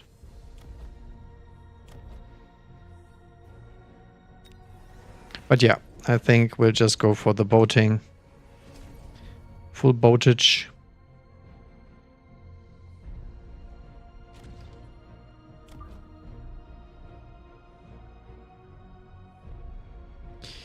Can keep this on the outside a little bit more. Yeah, sure. And then I guess we also get some more crawlers coming in a little bit later.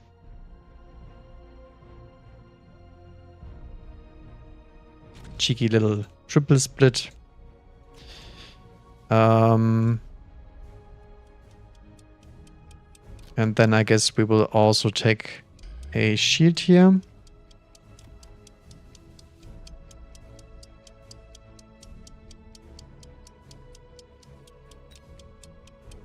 Yeah, that's fine. Cheeky little phoenix flank here into the wasp. I mean, that was pretty much as bad as can get, I would say. Okay, he does also have boats now, but my boat has range and his doesn't. So as long as we win the ground war, we might be able to do it. Yeah, our boat is a little bit late to the party. Because there's a bunch of chaff here. But it looks like we are fast enough.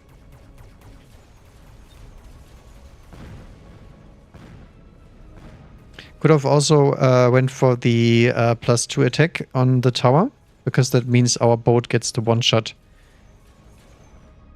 But yeah, I mean, they were very, very, very dead. Alright, GG. There was a bunch of money involved in this game. What the hell? Interesting.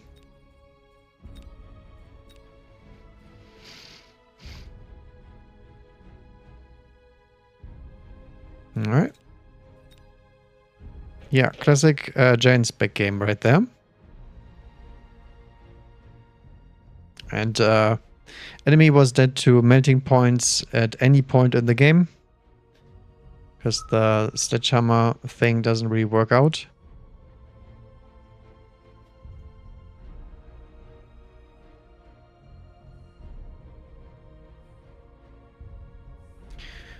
Let me check the streams real quick. Ooh. Very, very wonky.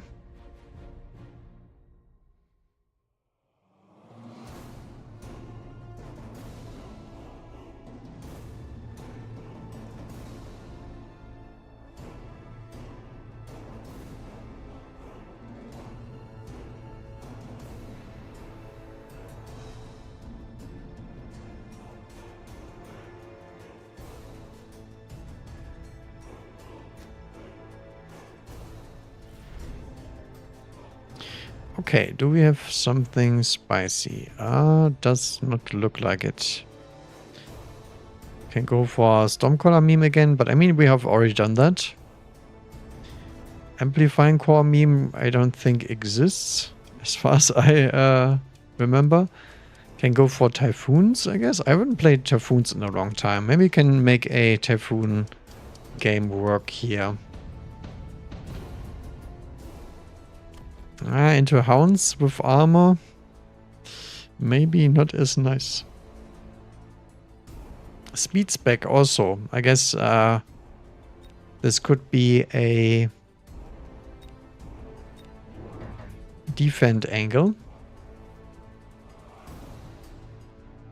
This looks very aggressive to me. Nah. I think I'd rather have a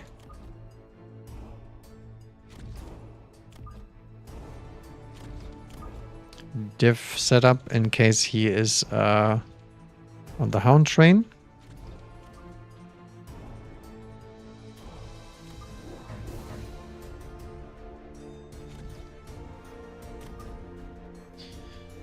One, two, three, four. Like so. And if he's not... I mean, I wish I had rapid fire marksman. We could have gone for a nice play here, but no. I do have the EMP marksman here. What the hell is this? I guess I know why they have so much HP. Speed Spec, Sabertooth, and Mustang Void Eye. I mean, against this stuff, it's not even bad. That's the worst part. What the hell? He's deploying in Narnia. Interesting. Also doesn't run range on the hounds. I guess I was not paying attention because that is a completely irrelevant setup for me. He does run assault mode marksman. Interesting. Nice. We get to kill the marksman before he actually gets to kill the tower. That's really, really enjoyable. We also distracted 2 hounds to the tower, which will take a long time to kill it. And the rest is on my army. Very nice. So we get to trade out against a few sledges as well. Good stuff. Yeah. I guess Void Eye army OP, but when you don't buy any chaff and only have mid-sized units. Oh no. We could actually redeploy this sledge into a better position, but I think I'd rather have underground threat.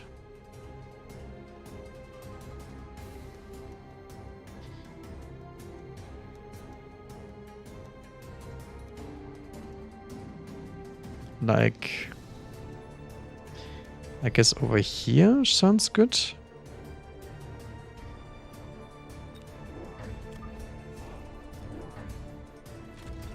Then some more crawlers to stall here.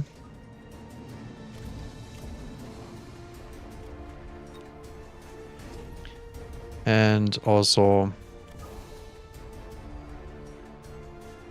some crawlers for later. Actually, I should have unlocked the marksman. That was my bad. Because I would have liked a arclight drop. Steel balls on the side. What the heck is going on? This guy is playing the anti-cage. He's sitting like way outside everything and then attempts to fight. That's so weird. Especially the steel ball. I mean, he's pulling everything, that's for sure, but what now?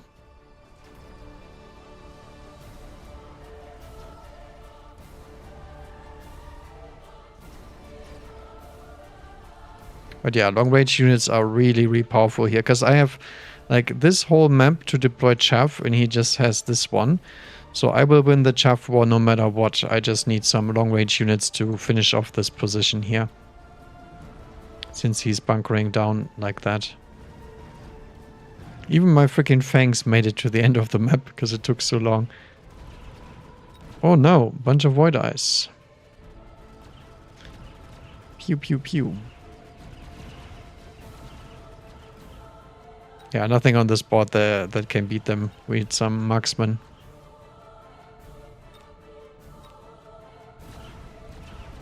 Yeah, my sledges actually do okay with them. Come on, kill him.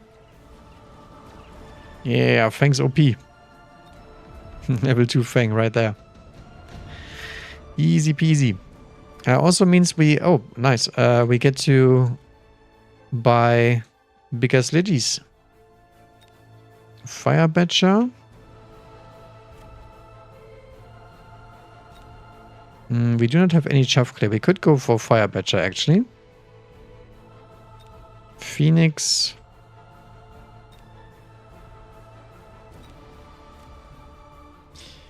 We could attack the steel ball with the Fire Badger.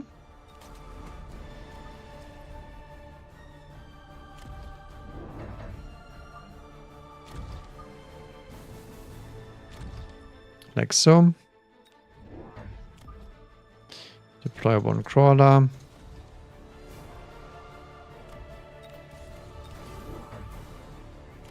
Get one fire badge over here.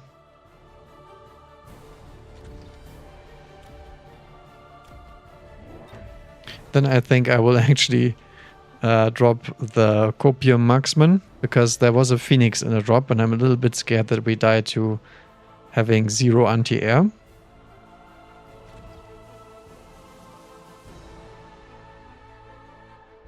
And I would not like that. Yeah, he's playing for a tower secure strategy. The problem with this kind of strategy is always that you lose to melting points and whatnot. And you waste a bunch of money. Okay, the steel ball is out. He saw that was a terrible idea.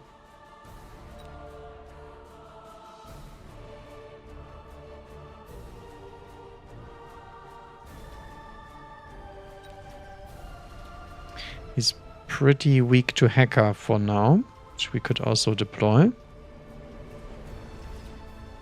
And the funny thing is, since we are so far back deploying his tower, he doesn't even get to tank because we're not even rushing him.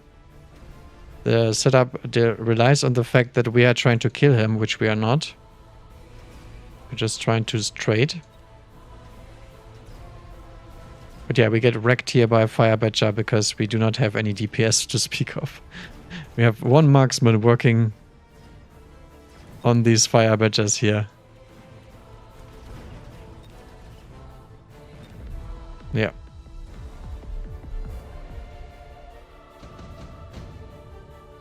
Okay, Typhoon. I think I will just sell. Portable shield is very nice on the Badger. So I think this is a shield turn on the Badger and then sell on the Typhoon.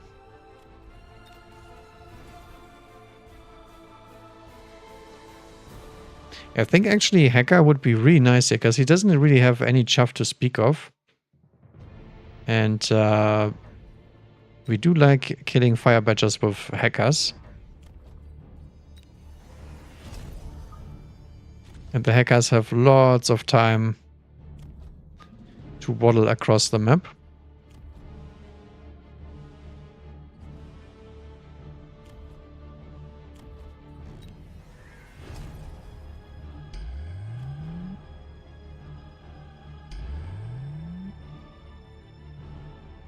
Okay, he goes for a shield here.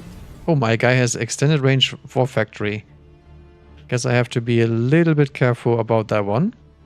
Randomly deploys shields in the middle of nowhere. I don't really get that play. Yeah, but I think we will start attacking into Melta ASAP. Because there's cheese coming here. And Meltas are very good at shield breaking. Also deal with factories. And all that shenanigans that he has. Or he's trying to go for. But for now, this is just minus 100 on both sides. I like it. This is great news for us. Because the Fire Badger will still be able to tank with the shield. And his Fire Badger is my Fire Badger now. And that's where the trouble really starts. Because the Hacker is already level 2 this turn.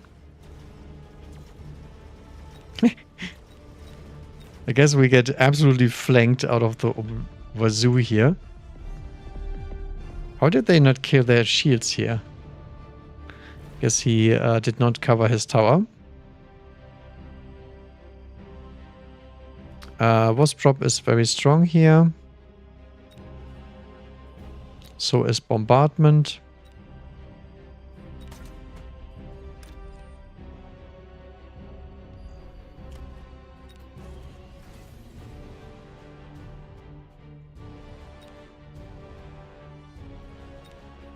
I think it's time for the Punisher of Tower Camper. Par excellence.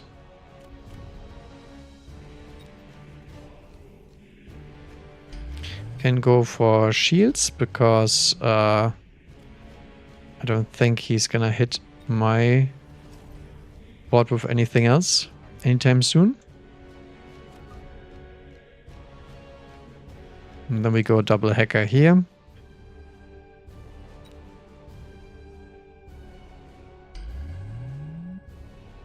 This guy is shielding every turn and is losing every turn. I'm not sure if the shieldage really works. I mean, if you want to kill these badgers and all that stuff, the Scorpion actually needs double shot. Because it's the only way you're getting through the shield and also through the Void Eyes and Saber and the shield on that Saber. Yeah, that's what I'm thinking about. Orbital.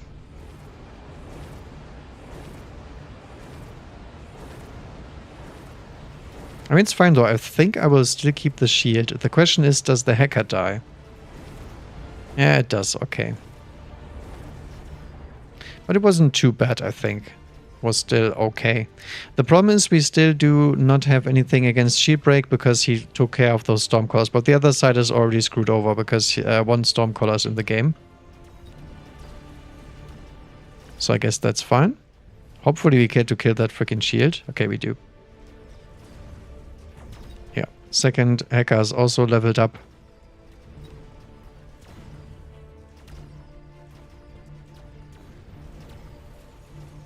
The funny thing is he doesn't even have the ability to kill his own fire badgers very quickly, which is why hacking them is really, really nice here. Level 4 badger is so strong though. That's gonna take him out. I don't think we can make a comeback in this game because my teammate has not managed to defend. And I'm way, way, way too far away from the enemy to actually get the towers. Farseer is okay, I guess. Phoenix, Vulcan, and Raiden. I think Raiden is probably the best one because it's very good into those kind of scenarios and he doesn't have anti-air on his marksman yet. Yeah, I think so.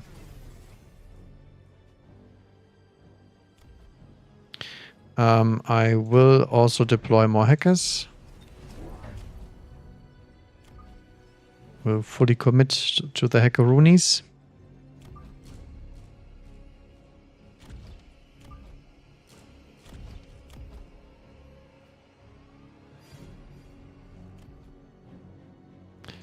Range also in order.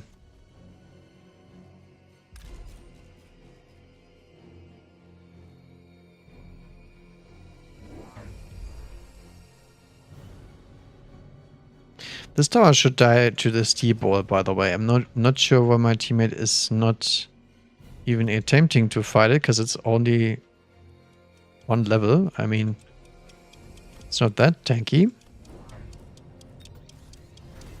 I wonder if he's gonna missile this Stormcaller. It's actually a good play if he does it.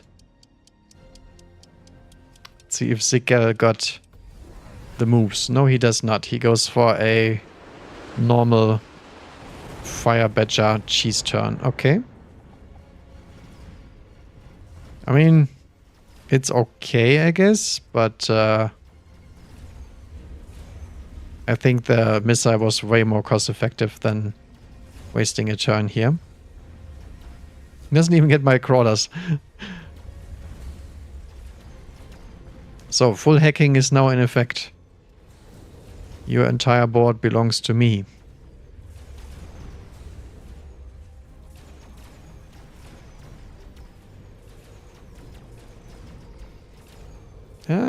We do not quite make it. Very close though. Hey, we got one level 4 badger. Hey, my teammate actually has anti-air. Is it possible? Kind of is not, because he might actually die to one marksman, but yeah, he has range. Okay, never mind. Good job, teammate. Good job. He does finish. Improve fire control system. Sure.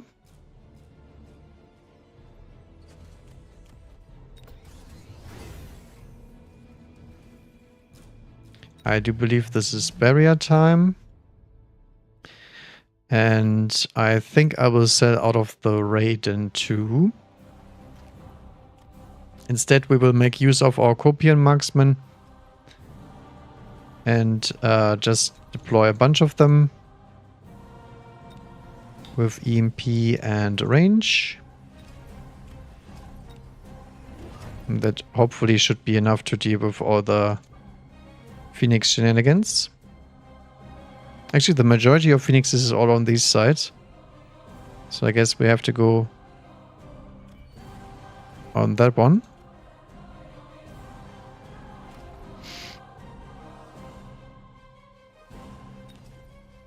Do we want to missile device anything here? Might actually be worth doing here. Okay. Goes for elite marksman. Interesting. Dies to just fangs, I guess. Ah, there we go. He finally does his missile play. Probably a little bit too late. But we will see. Oh, I forgot to elite recruit. Oh, never mind, I didn't have the money. No. It's all good.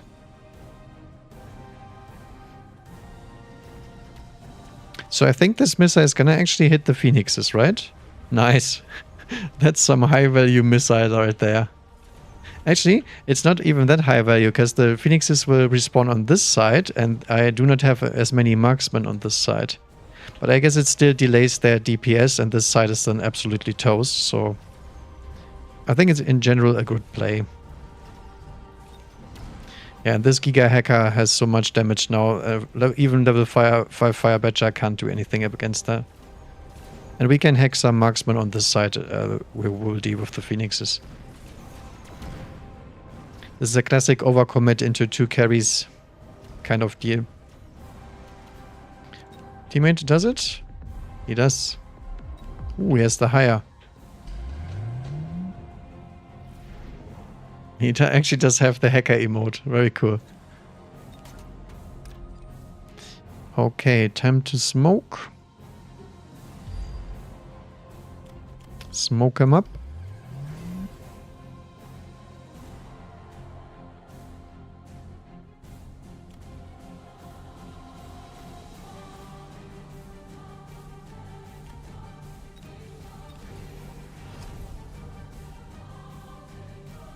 Get some range on these just in case he actually decides to buy some units.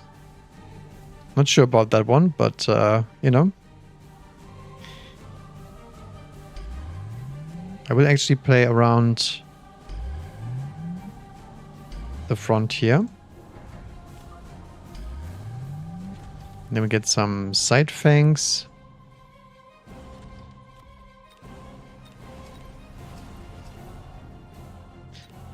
And some late fangs.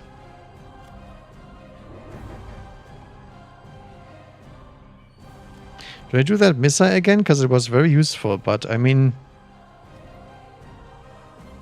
I'm not really sure if it actually helped or hurt me.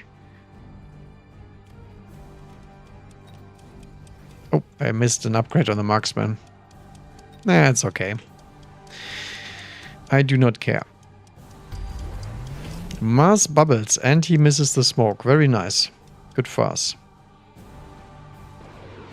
Why does he beacon those Phoenixes away? I guess he's afraid of the missile again? Whatever.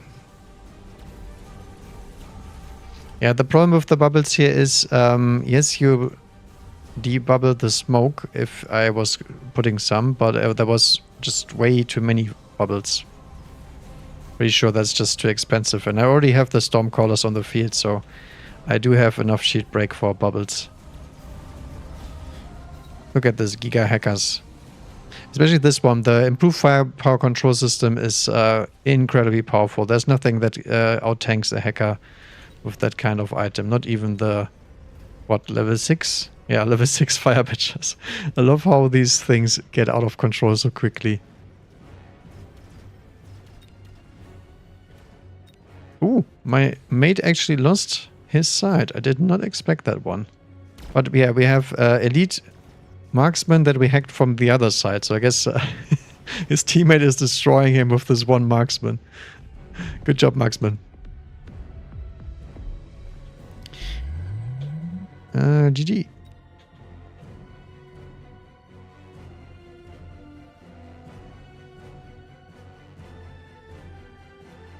All goody, Mr. NRS.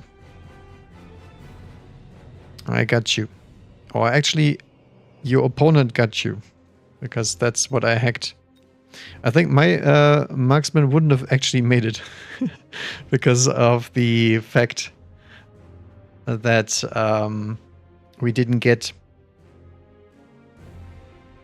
elite marksman. And I think he would have outranged me. I'm not sure. I didn't see if he had a tower upgrade or not. So maybe, maybe not.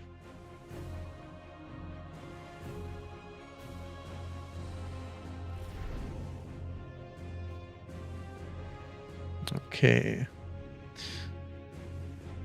We do have cost control, so we can do a little bit of trollolol ourselves. Training spec also juicy. I would like to play some worms, but I'm not sure if I even saw a good worm game so far. Yeah, sure. I will try. Maybe we can get some wormage in here. Because it's really nice with training spec. It's against amplifying spec and amplifying spec, okay? Lots of amplification. Ugh. It's against steel balls too. How ugly.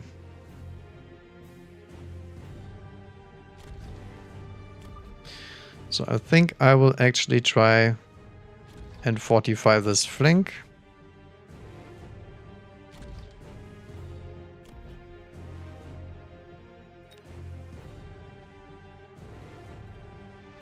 We'll get in Arclight. Level 2.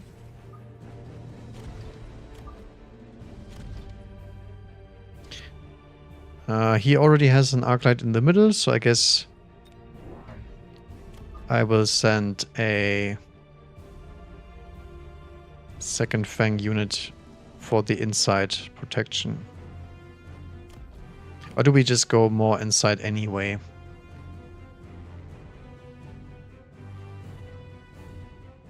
No, I don't think so. Yeah, there we go. This is exactly what I expected.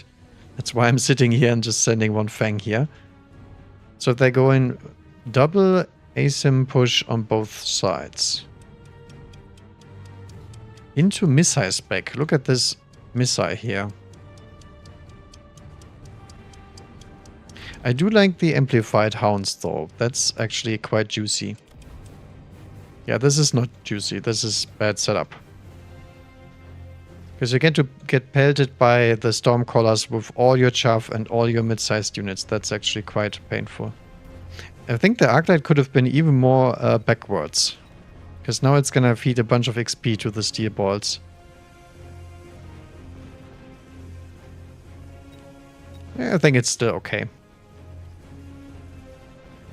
I mean, for a turn 1 amplify spec, I think we couldn't have done much better. Because steel balls and the hounds do require specific answers. Steel ball did not level yet. Teammate is still fighting. That's not good. I think he's gonna take the tower. Yeah, that's actually really unfortunate. That's the problem with 2 versus 2. Steel balls are way better in 2 versus 2 because they get to do this. They get that tower for free, and that's the level up on round 1, which is pretty much impossible outside of 2 versus 2s. Wasp and Phoenix, okay.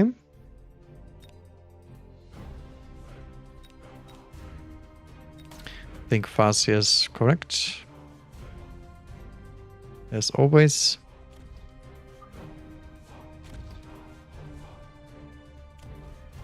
Yeah, this looks nice.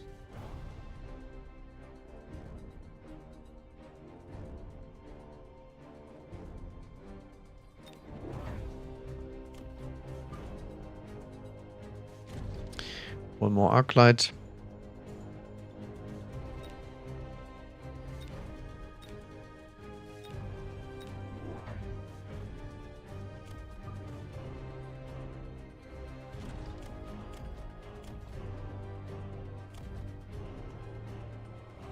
One Crawler to delay.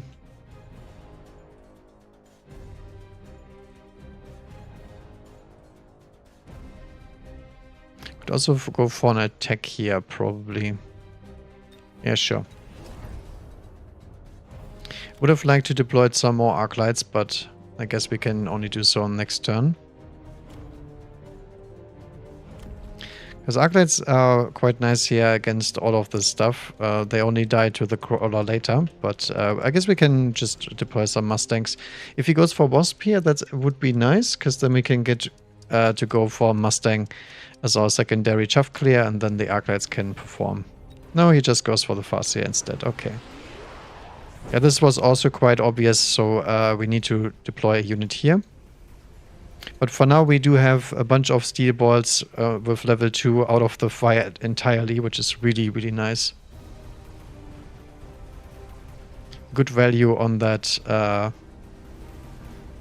unit. And also our bunch of Fangs coming in late. Which means the Farseer is toast, and the Farseer is the most important unit here. Way more important than the steel balls, actually.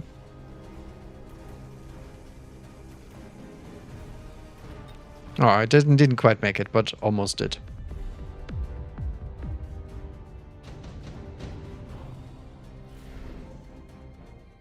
Assault Scorpion. Guess we can also go for that one.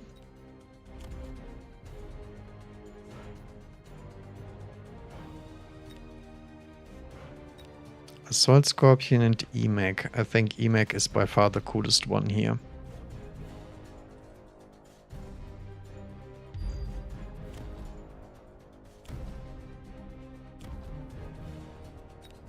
So another Arclight.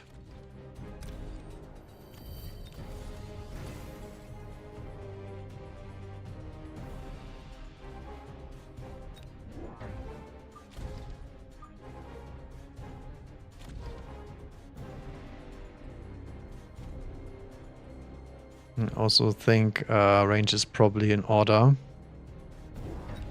I don't know. We can get much more value out of it next turn, I think. So I think we do something else instead. We just go mobile beacon here.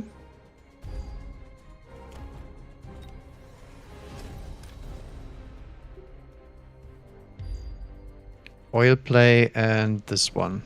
Maximum of tempo. Because I think if I hold this, his comp is ruined anyway.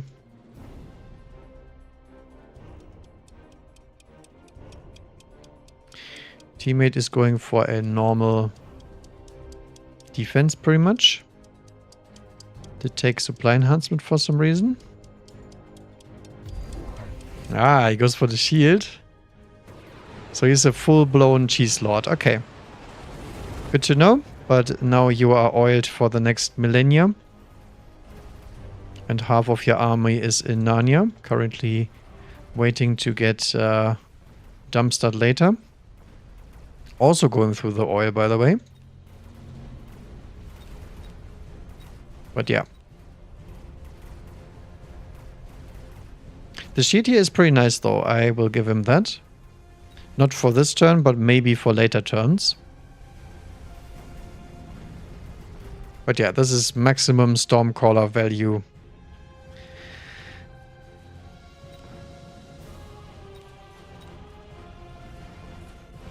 Okay, looks like teammate is losing, but we do have the Farseer still. So I think we are fine here. Because Farseers are decent units, to say the least. We will annihilate everything that isn't a Farseer. Also Arclights leveling. Very nice. Ooh, laser sight, nuke, and tarantula.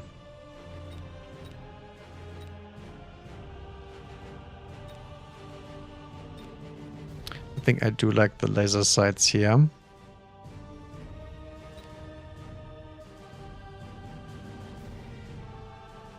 Question is, what do we put it on? On the Arclight? Yeah, the Arclight.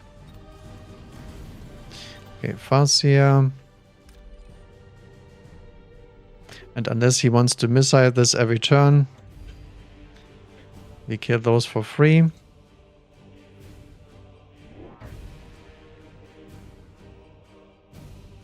I think I will actually try to connect with the shield here.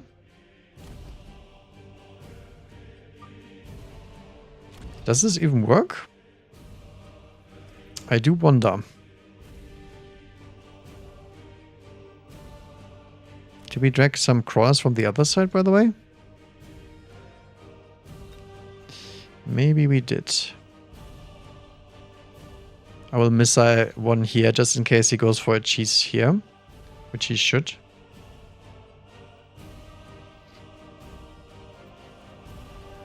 This is so funny. The Steelball unit got so much things done early and then it just fell flat on its face.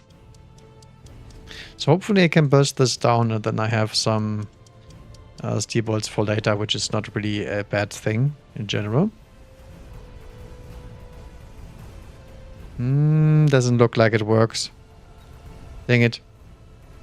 Oh well. Missile intercept on the Farseer, okay.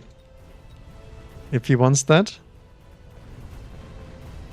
Farseers are incredibly weak to missile interceptor themselves, so a pretty low tier play for later. Look at this Arclight, by the way. The range already paying off here. But I think I will lose tower. Thankfully, after I dumpstered his entire army. Very nice.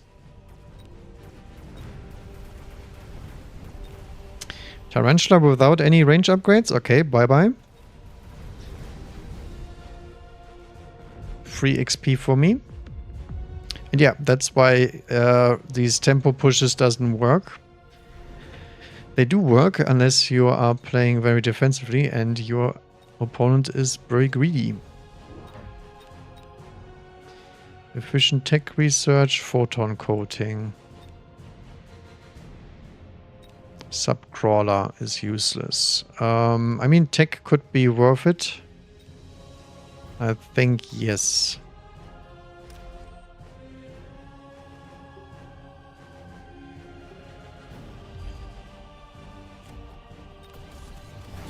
There we go.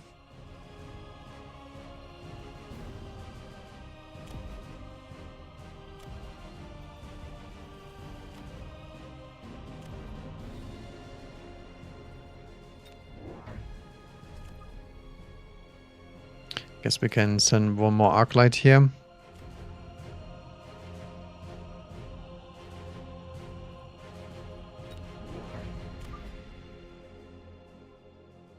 One Arclight a little bit closer to the middle.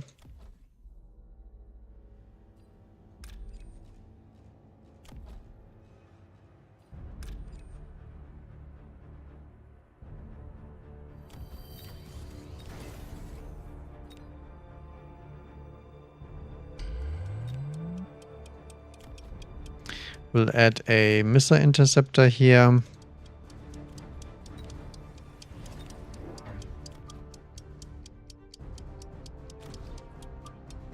And then just a bunch of units. Oh yeah, he's going for a little side run by. For some reason, even more crawlers in my flank. And steel ball range. Okay, so now he's committing fully to steel balls. This is where we can hit the charge shot and delete his steel ball army. Because for now we don't have the firepower to kill him. Could even go for a multi-melter, to be honest. Because he's so close to my face that we could actually get away with that one. The sad part is we lose the missile interceptor this turn. That's actually quite painful because it's minus 100.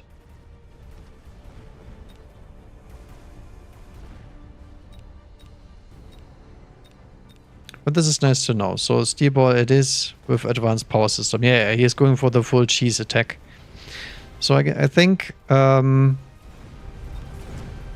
getting a big melter out would probably be the solution to this. For some reason he has a gigantic tarantula in the middle here that he apparently does not need on the other side. Barrier. Assault Scorpion, also an option, right? Just having those scorpions in here. I think I want to go for the Melter play. I haven't done it in a while.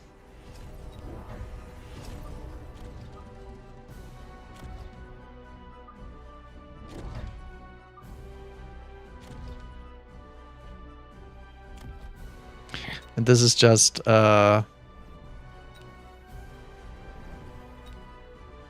missile spam.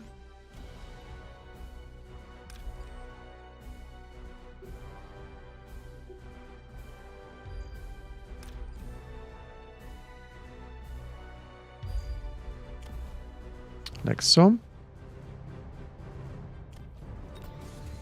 Arc lights keep scaling. We'll actually loan here for a tower upgrade just so we don't lose it too fast. Because I keep getting attacked by his teammate. He also took the shield airdrop, so he does not have a EMP. I was a little bit worried there for a second, but I think that's fine. What I need is probably a Volcano. Goes for Wasp.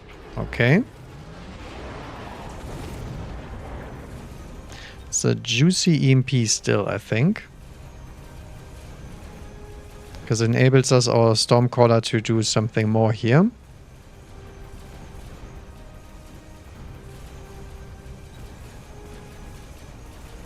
Yeah, the only thing we need is some techs and one more tech and also some levels on that melting point, but I think he should be fine. Yeah, those steel balls, super heavy armor, such a strong item. Holy moly. Again, we are losing middle for some reason.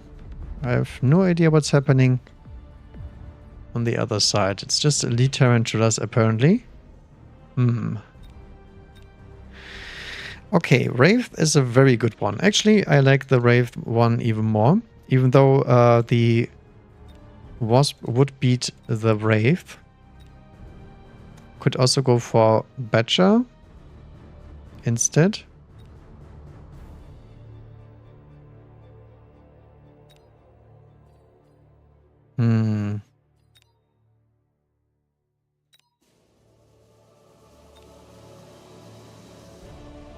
So Fire Badger deals with the crawler problem at hand immediately. So I think actually the Fire Badger is the correct solution here. So we'll drop just 2 Badgers here.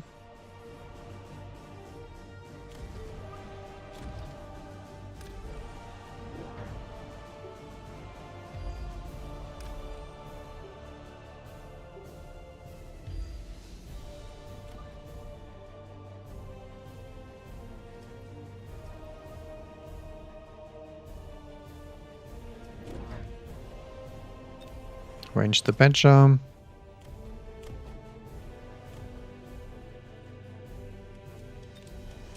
Charge shot the arc light.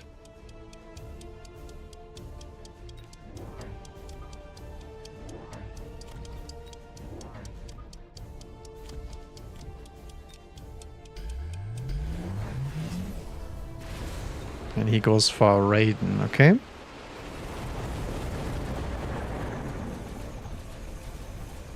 Raiden is very good against Fire Badger, but my main issue is the bunch of crawlers coming in here.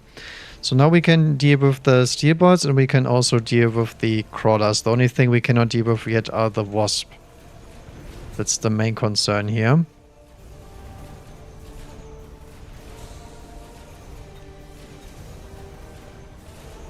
Yeah, poor Melter. Did not get... Look at this steel ball, by the way. Still way, way, way too powerful. That's the one problem with the steel bolts. If you get them going turn 2, like he did, which is a classic 2 versus 2 problem, then you are very, very much boned. Yeah. I do believe that's GG's, but maybe we can make a comeback with some Mustangs, because I'm mainly dying to the Wasp here, to be honest. Okay, that's actually quite nice. Good old bombardment.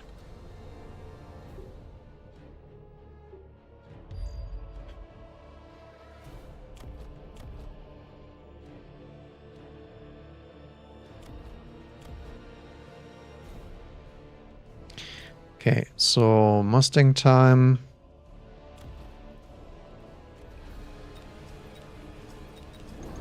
Three of them with range and anti-air? Question mark? Yes. We can sell that dude over here. So we get money for range also.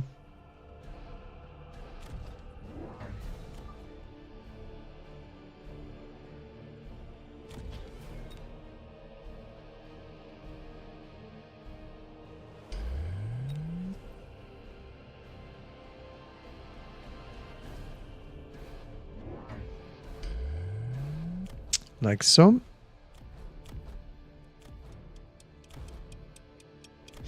Can't even see where the freaking arc lights are that need the upgrades. Oh, he also goes for EMP Raiden. Okay, interesting.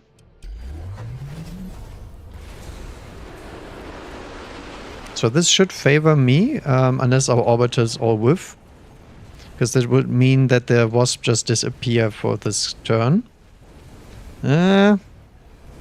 Looks like I can't quite kill the steel ball still, because it's really, really powerful. Yeah, no. The Mustangs actually got absolutely wrecked by the orbiter there. Not quite.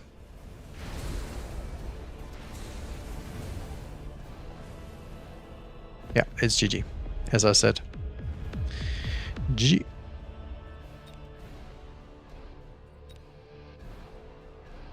Raiden too strong. I don't know, maybe I should have went for the Wraith play. Or just more multi-melter. But I'm afraid the melter couldn't even deal with the steel bolts at all, just because of the level difference, not even because of the general stuff. Because against the normal EMP effect, we can deploy our photon coating.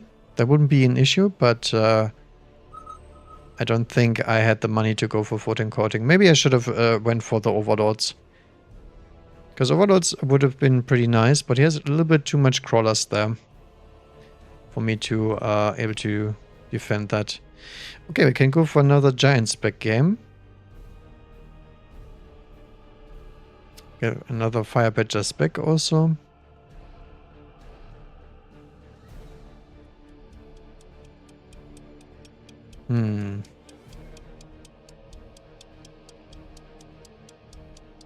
I think I'd rather play giants. It's a little bit more flexible. Although I hate Saber Teeth.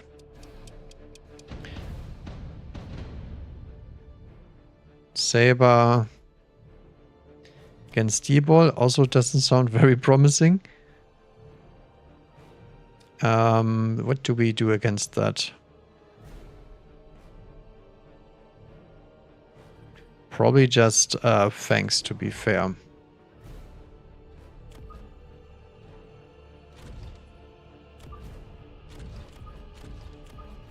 So we go on Arclight.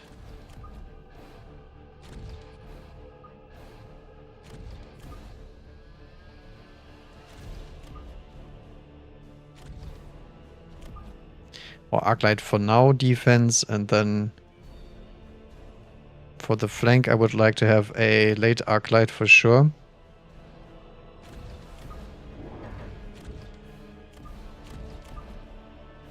2 in the middle.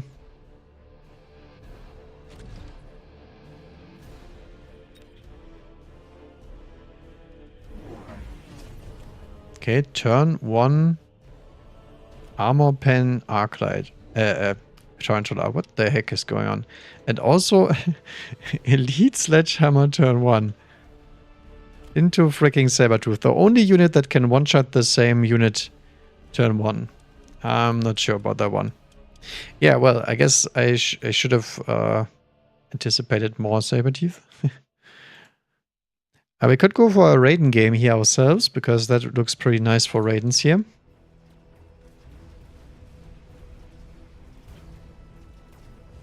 Some Raiden Warcrime shenanigans, maybe?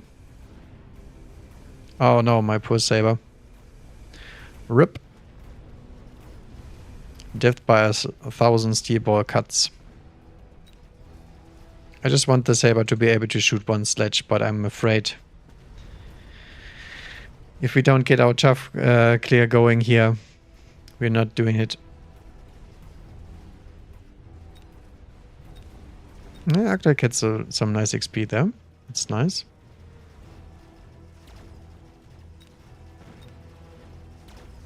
Also, Elite Spec having -1 deploy is always very, very juicy. That guy loans and puts down a missile too. My goodness. Mass produce Sabertooth and Assault Scorpion. Is this finally the time where we can go Assault Scorpion? I mean, I can bust it out.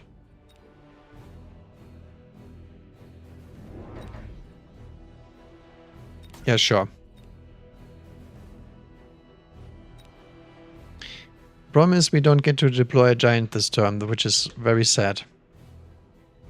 But I mean, what you gotta do, right? Something's gotta give.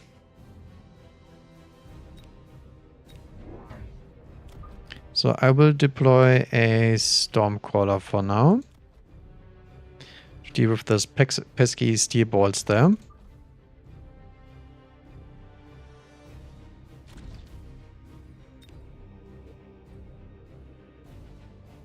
I mean, the Assault Scorpion meme is always a little bit painful, but I really want to play them. Yeah, he's playing more sledges.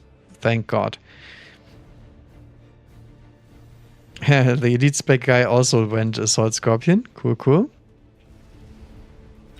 But yeah, this is where the Stormcrawlers really shine. They get to kill all these freaking things, so our units can actually target the steel balls. Yeah, looking good. Sabertooth actually doing something now. AKA shooting blue sledgehammers in the face, which is still not very good, but you know. Better than what they did before. Long live the Stormcaller. Also, Stormcaller, very good unit when your opponent is coming in with Elite Marksman. Just a little hint. Unless they miss. Okay, they did it.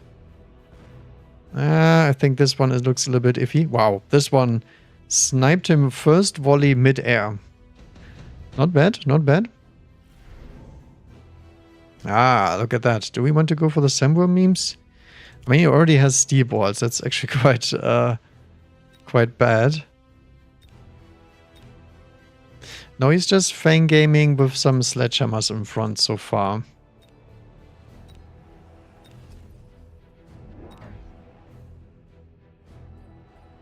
I think I will just take the big bird because I don't have any anti-air to speak of, so might as well. Okay, it's time to boot out the Saber. And instead join the Raiden army.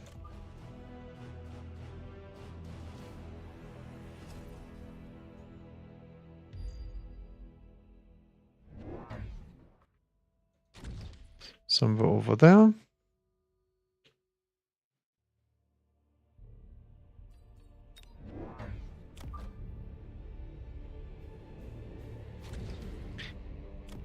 Some more dudes.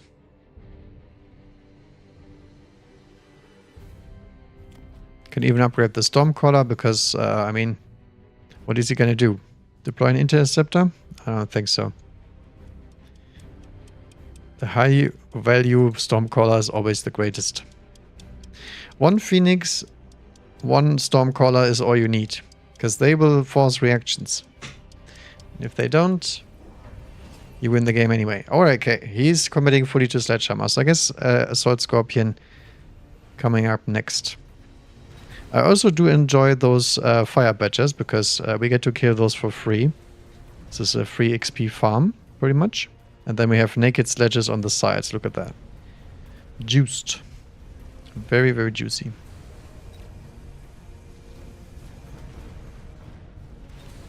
He does run armor on these sledges, but he does not have EMP on the sledges. So his sledges cannot really carry very well.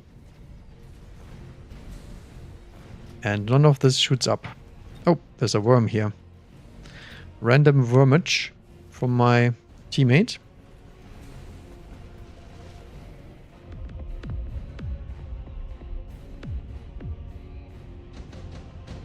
Good, good. Ooh, sub-steerball. Do we want to counter steerball him? I mean, it's not very good into sledges, so I guess no. Hello, Jericho.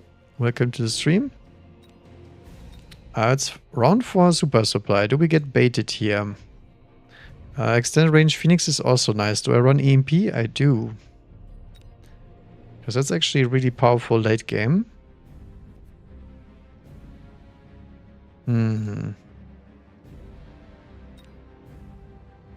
I guess I will go for the bait. Alright, it's finally time for the Scorpions to meme a little bit. I have to be a little bit careful because they're quite quick on their feet due to having 10 movement speed. I think I will keep them a little bit further away even.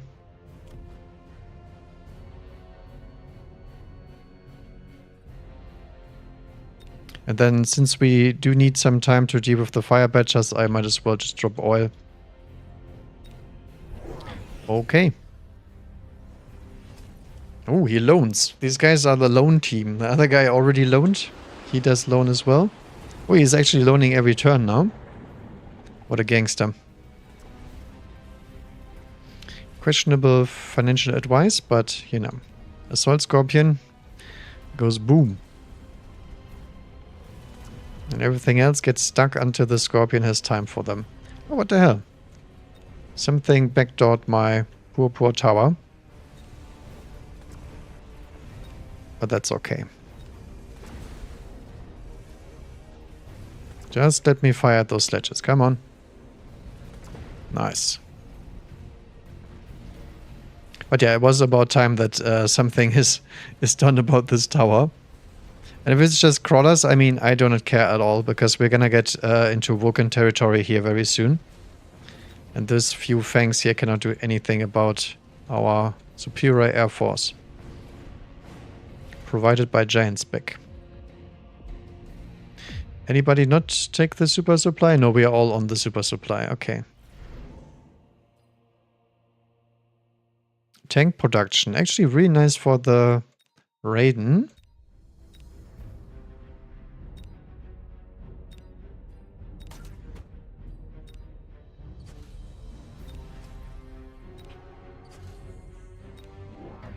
So Volcano time. Which means Arclights can go bye-bye.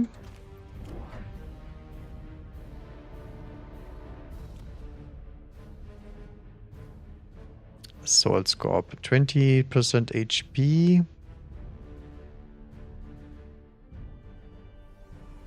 Does still reduce their damage, which is a little bit sad.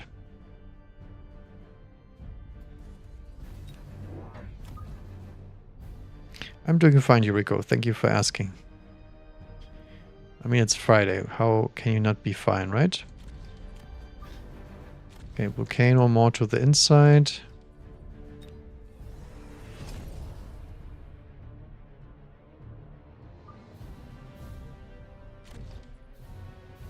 Actually, something like this. Do I loan? Do I also get baited here? No, I don't think so. I think we are fine as is. Okay, nothing is happening in the middle. Golden sledges. Woo. Very pimp. Ah, there we go. Mustang's on the field now. He's getting annoyed that the Air Force is killing him every turn. But little does he know that we already deployed the Vulcan this turn. Which means we're gonna farm his units for free. Boom. Scorpion gets one more shot off before kissing goodbye.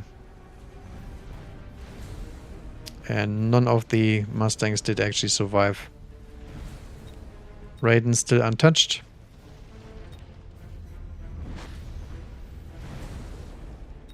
Volcano's also getting level 2 instantaneously, so even armor is not a play here. Holy moly, they are getting wrecked. Okay. Ooh, Phantom Race for the maximum oil plays. I mean, we could do it. For the Oilus Maximus. Nah, I think we have to commit to our original plan of playing our Siege Scorpions. So, upgrade. Siege active. Upgrade Volcanoes. And then we send the Fang army with the good old shields until it's over.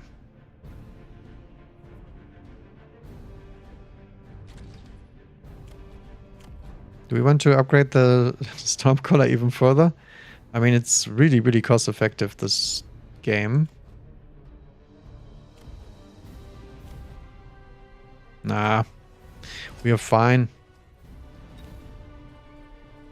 What do we not want to see? Probably Melta. Overlul would also be not as nice, but we already have the extra long range Phoenixes. Oh yeah, he goes anti-air for the Mustangs. Perfect. Time to sell. Goes randomly into Firehounds for some reason. Okay. Not quite sure why he does that. That's easy to solve. Just deploy some units here and that's it. Doggy's useless.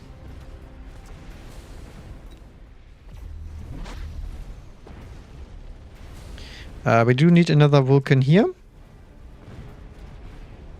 Because this Vulcan is getting busy killing other units other than these Mustangs. So one more Vulcan and Scorch. Probably in order. But finally we can do our little Siege Scorpion shenanigan here.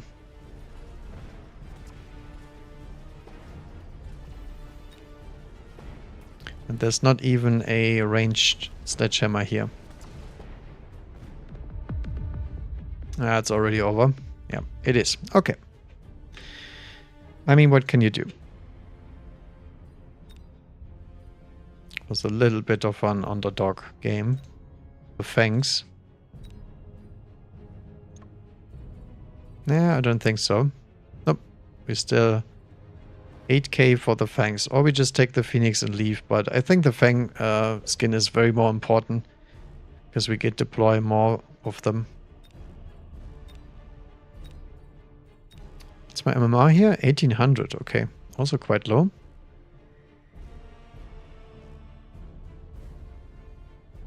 Did lose a few of them today. But it's also higher quality games than the other games that we played on the other account. But the other account was also way more memes available. So that was nice.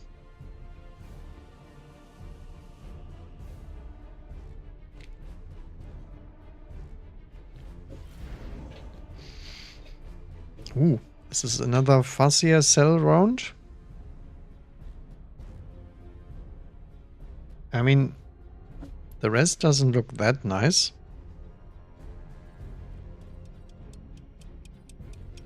Maybe. Or just steel bordage. Nah, I have to go for the memes. I mean, the Farseer is really, really nice. And I really haven't ran into somebody that could deal with it. Oh, it's actually into Mustang. That is actually very, very bad. Never mind. This guy does not run Missile Interceptor. What a mad lad. What an absolute mad lad. Yeah, if we sell turn 1, we can't deploy another unit. That's gonna be a little bit painful. I think since he doesn't even have anti-missile, I might as well just delay the Farseer spam a little bit. So we're going for Crawler, that's for sure. This is fine, but it's on the wrong side. How much space does it leave here? 3, 5 from the corner. I'm not sure why we need 5 from the corner.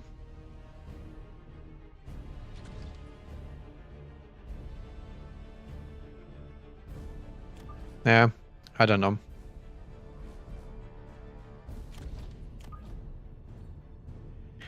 So what we will do instead is something like this. Ooh, it's the Amplify Mustang. Another good meme. Okay.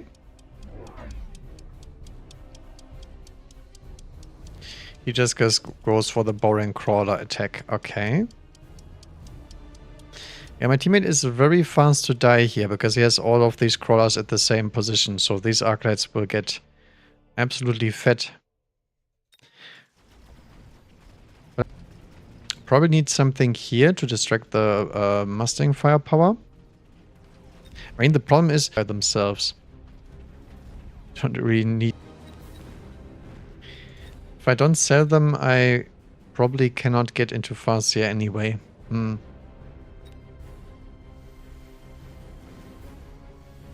see what the unit drop says. I think the unit drop is most likely the biggest decider here.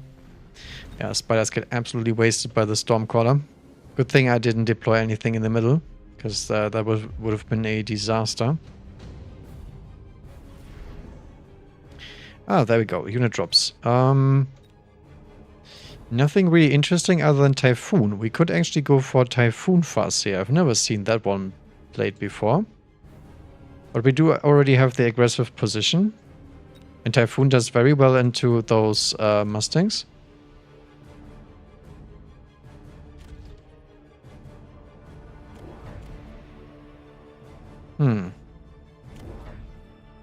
Yeah, sure. Why the hell not? So our Farseer is our anti-air.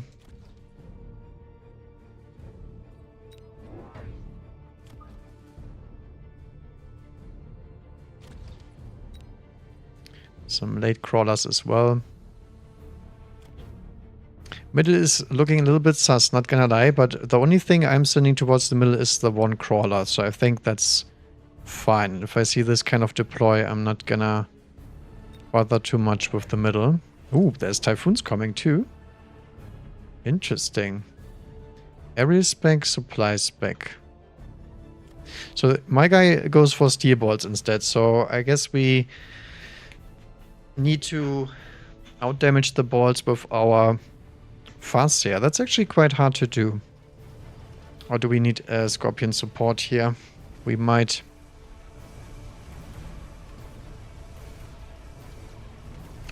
He did get locked on with the Typhoon. Very sad. But I have to say the Tarantula is still doing pretty hot here. Considering it is cell material. We don't even get the second steel ball. Feels bad, man.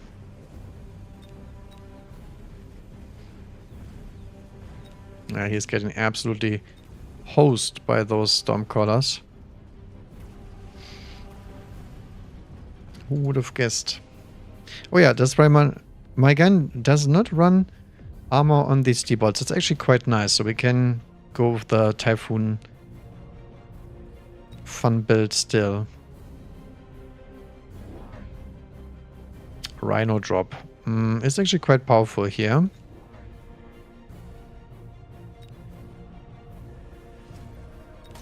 We'll still skip. That's a juicy missile that we can do. Why do we skip? Because we want more Farseers on the board. And we do want them now.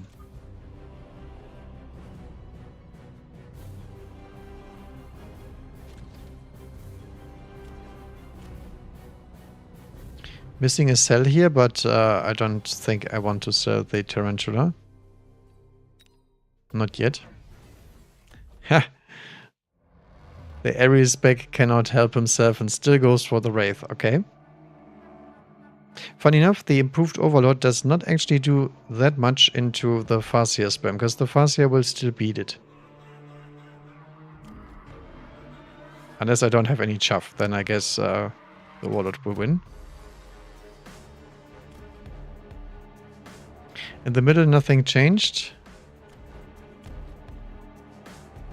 Teammate still doesn't seem to have a board at all.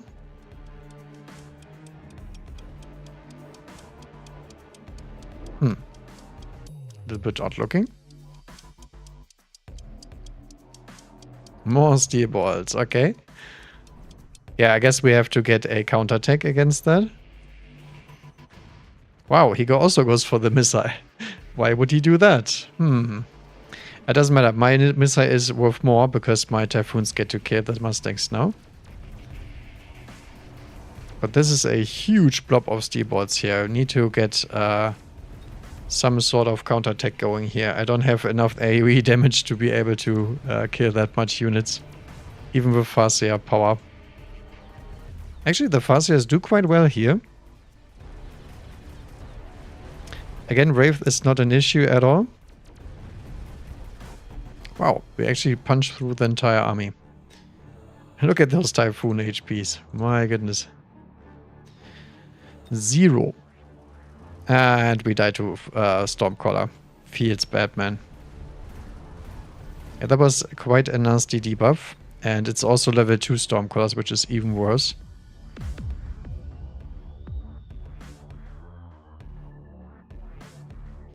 But my teammate did not find out how to play steel balls this day.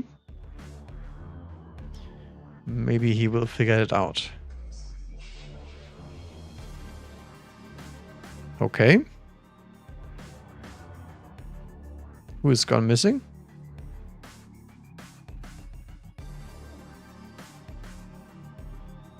I'm not sure what just happened.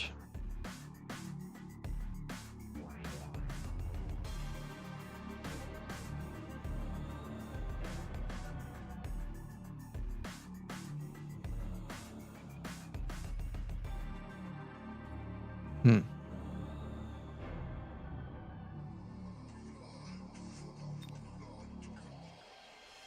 8 tickets. Wow. Such a rich boy.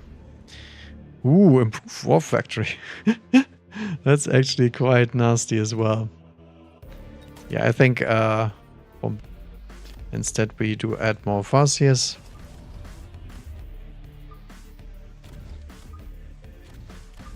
Then we'll also add some more Typhoons here.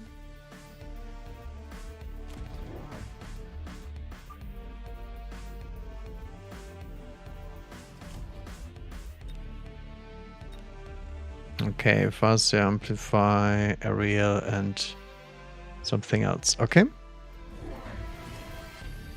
Wow, he goes for Missile Interceptor. That's a smart guy, but he's a little bit later to the party because his Mustangs do not run the most effective tech of all of them.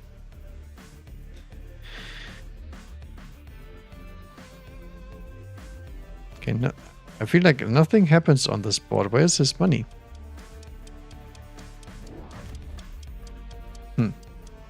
Very weird. It looks like we have to deal with some fat Stormcaller stuff still. But at least he goes for the Iron Beam. It's not a very good one, but he's trying to kill them.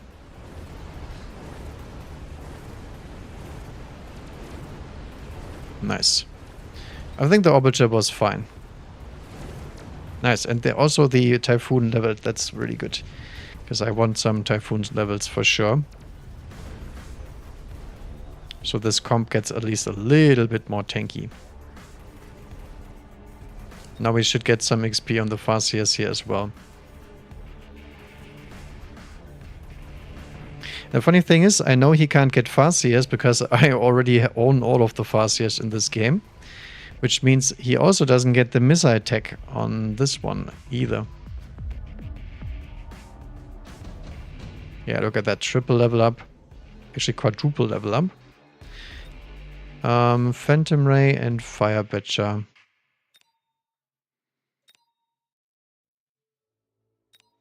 I think the Phantom Ray is probably the better one, but it's worth less than the Saber. And also the Fire Badger is way, way stronger. No idea how these two are less expensive, but okay. So I'm just going to take a Fire Badger for later and that's fine. Alright. All the Farseer gets an upgrade. And more Farseers. Because why not? At this point, we are too far gone to care. Actually, I'm running out of space too. I do not want to get blasted by a spell here.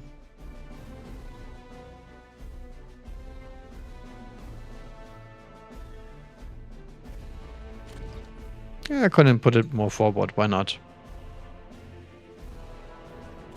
This one get also blasted. Okay. Ah, there we go. He's going for the Missile Interceptor Copium on the Saberteeth. I like it. I like it. That's actually really good for me. Because that still doesn't answer any of this and is easily impaired by both EMP and just Stormcallers. Just deploying Stormcallers on the front line will disable the Missile Interceptor entirely. Oh nice, he does actually kill that rocket that I sent to him, so I guess that's worth something for him. But yeah. This is all fine with me.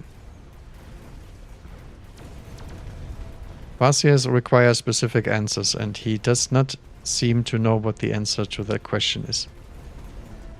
He's just thinking 41. But it's not quite it. Also, Phoenixes are terrible into any Farseer.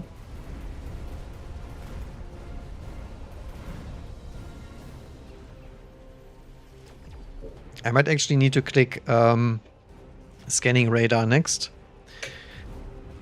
Because Farseers with Scanning Radar and range do outperform Marksman and Stormcaller.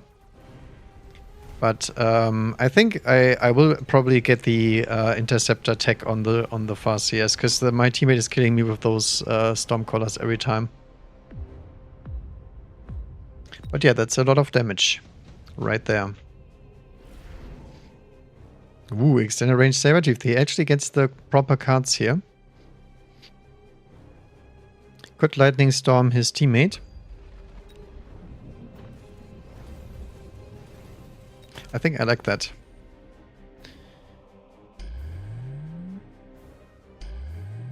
I will put mine a little bit forward because it's better.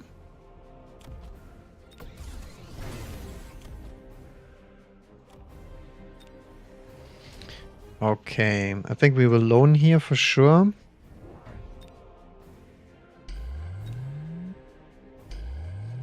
Get some sort of shield going here. So the Badger.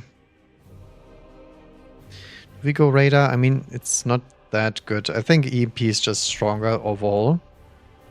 So I'll just go for that one instead. And then we'll just add late crawlers everywhere. Because that's what the Saberteeth do not like.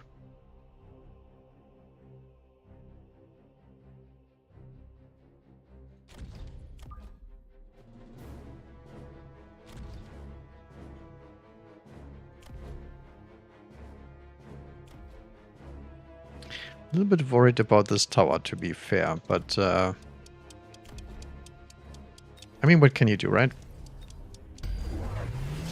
Yep, there's the lightning strike.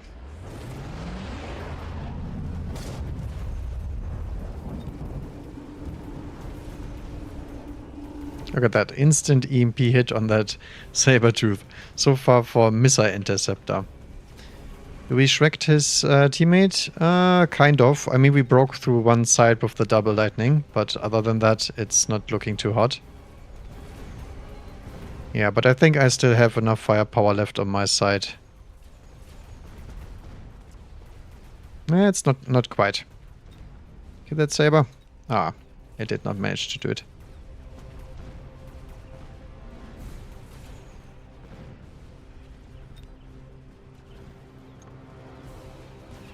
Yeah, I guess the teammate won, but what at price? I think I should have done it on my own side. I mean, the phoenixes and all that stuff dies instantaneously to this shit. Yeah, look at that. Feels bad, man. Tiny win for a double spell round is actually quite bad.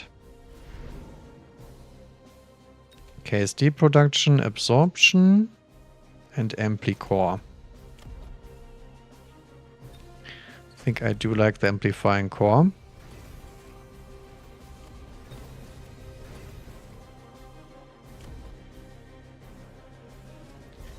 Okay, anything else we need? Probably Temp Rage again. But yeah, as I was saying, I think I will drop some Stormcallers now, because the Stormcallers are actually really good by occupying the Missile Interceptor.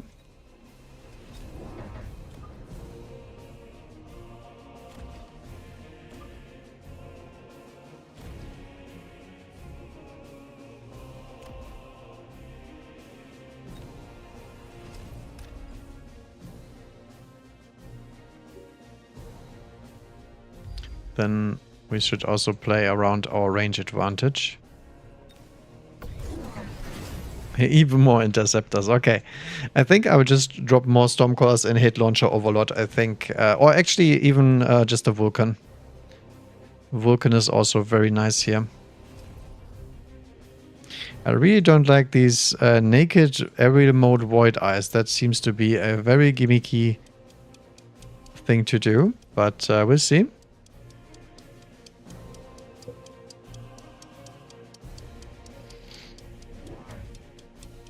So he has 3 interceptors now, but we do have 3 Stormcallers adding missiles to this. So I think that should mean we are favored. Yeah, this Sabertooth is immediately dead every turn because of the EMP effect.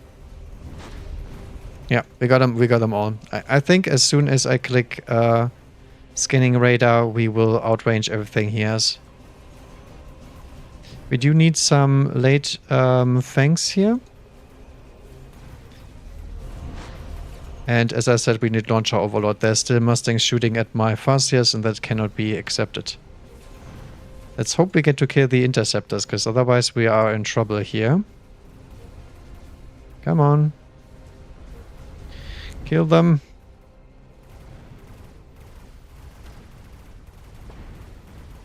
Yep, we got him. Nice. That's a big loss for the other side here.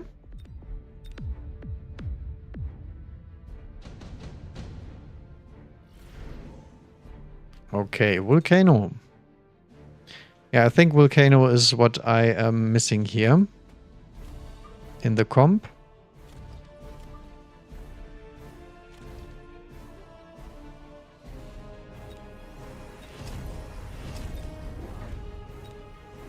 So what we will do is just add fire to this board.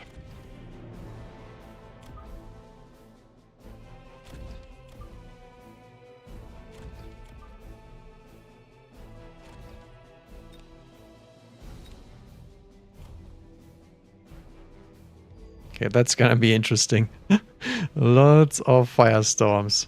Ooh, my teammate actually does run Missile Interceptor. Yet he does click it on round 8 when he hits the entire Iron Beam. Not sure what that's about, but that's okay. And he also has Mech Division. I like that. Does he have EMP sources on this board? I don't think he does. No, not yet. So for the moment, the Steelballs are doing fine. He goes another 400. So he's loaning every turn and he's building this stuff. So he's not adding anything to this board other than the units he already has. Ah. Subterranean. Well, we will see. Maybe I need to finally add some more Typhoons and click shield. But for now, I think we're pretty good to go. Also range on sledgehammers? Interesting. But yeah, have fun with your firestorms. Because you're not intercepting anything on this board. Unless I want it. Look at that. Nice war crimes, nice and warm. Very cozy. It does kill my poor volcanoes in the end, but you know. Can't do everything at once. So that's another 400... 500 down the drain this turn because of the interception. Feels good, man. Also, Phoenixes are shooting at my Stormcallers. Yeah, teammate actually figured it out. Very nice. GG's.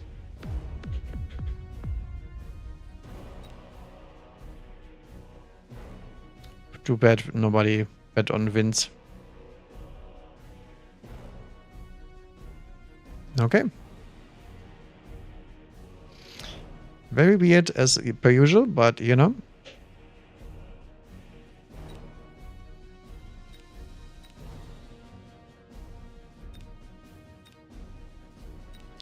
But you live and you learn. No amount of missile interception can actually stop the Vulcans from dropping their payload. Especially not when you're in such a weak position where you're only trying to counter the Farseer with a stationary temporary device that gets annihilated.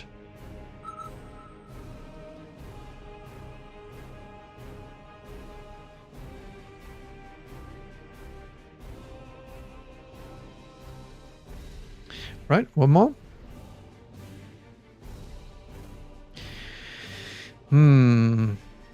Another Farseer spec meme, but I do think we played enough of that. Elite spec with fangs? Nah, I don't think so. I mean, I guess I will go for this pack anyway. I'm just not gonna turn one Farseer, I guess. He has Hounds and Steelballs, which is arguably a much better pack than I have, and he also has Amplifying Core. Okay, that looks not good for us. Turn 1, we can't really deploy anything that beats that.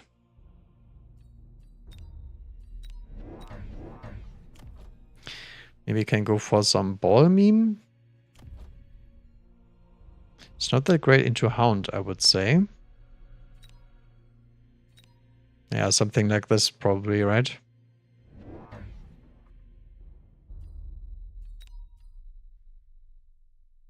Yeah, sure.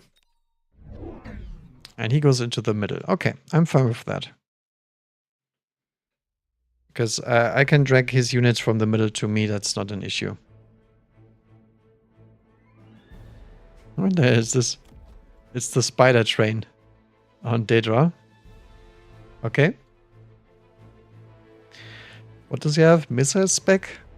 Missile. No, I'm not actually quite okay against missile here. He might missile this.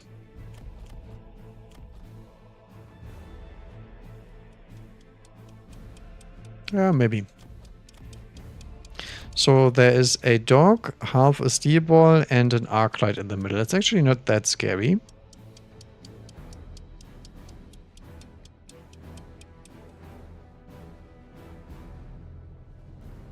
Actually, one of the walls only split off.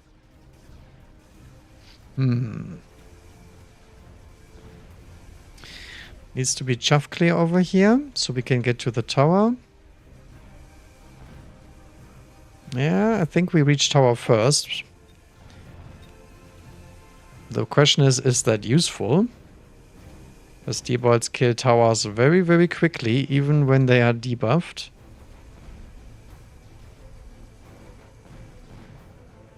Yeah, I guess it's a pretty much a stalling here, more than anything else. Tarantula flank did not do anything.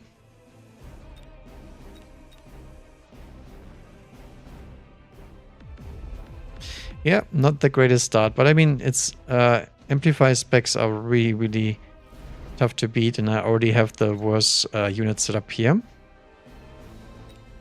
Could go for Typhoon. Phantom Ray. And Wasp. I think I will give the Typhoon another try.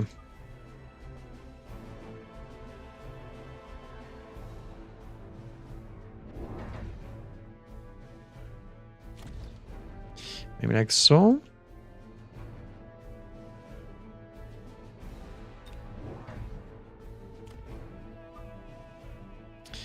Then add one more crawler here.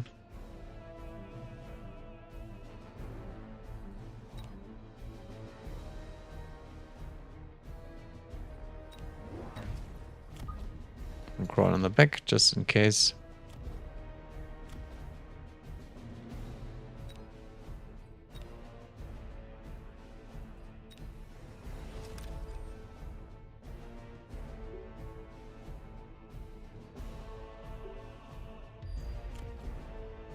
Something like this could work. Yeah, of course.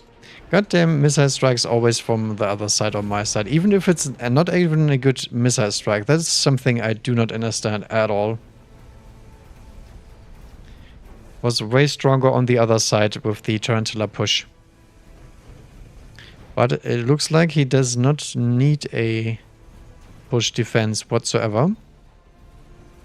A mass Phantom Rays on the side, okay.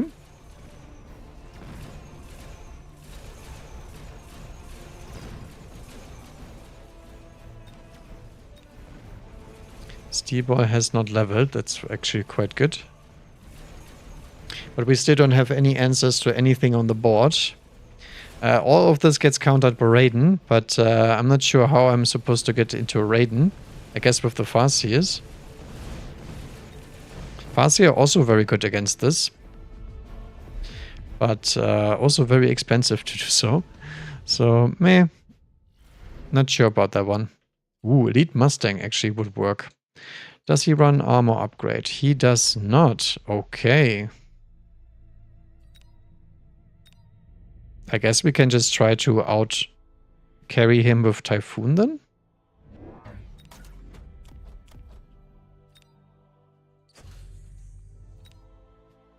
So we will be shielding this, that's for sure.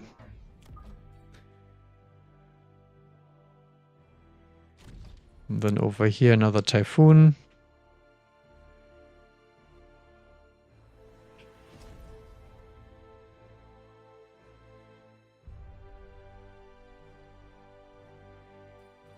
And a middle crawler here.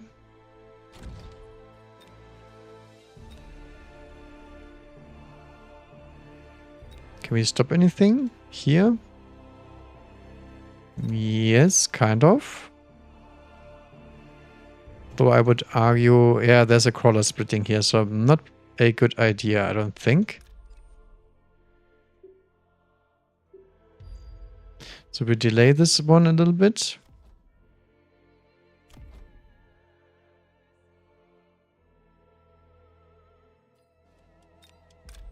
Actually, I will try to delay the fangs a little bit instead.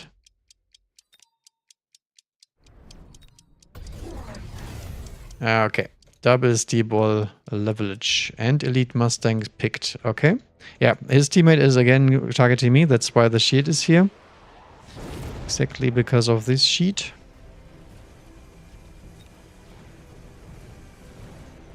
Funny thing is, level 1 steel balls can kill level 2 steel balls all the same. But unfortunately I do lose my shield here. That's actually quite sad.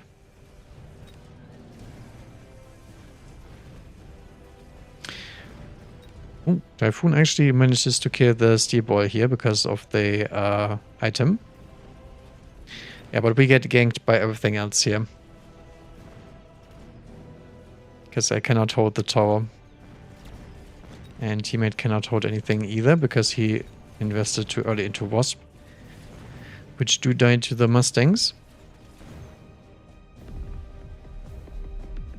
There's a bunch of things we can do against the Phantom Race, but I think I need to stall for the next unit drop. Otherwise, we have problems here. Ooh. Does he want to go for extended range? He might.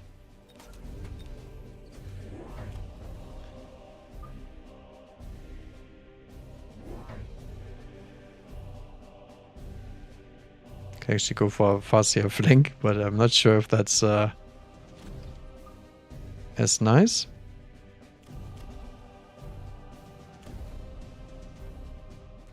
So I think Oilage is in order.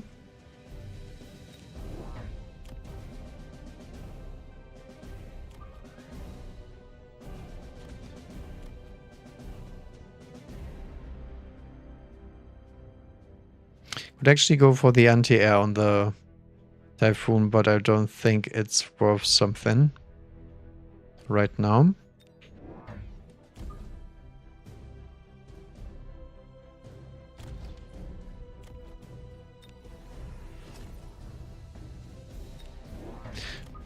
And we will also try to delay this flankage a little bit.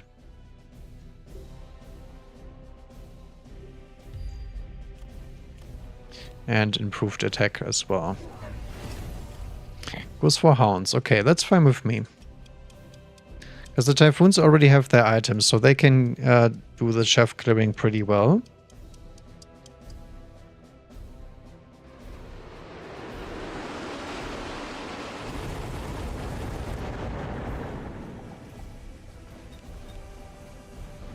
No armor on the Steelbot, so the only thing he has is the Hounds. The Hounds armor's upgrade is way too expensive. Okay, that was a great flank though. Lots of units distracted. And hopefully means that the Typhoons can finally do their job and get some good XP going here as well. And look at those Beacon Fangs. They actually keep the Steelbots off the tower. Now my teammate dies, but that's just due to having 0 units here and still not winning the other one.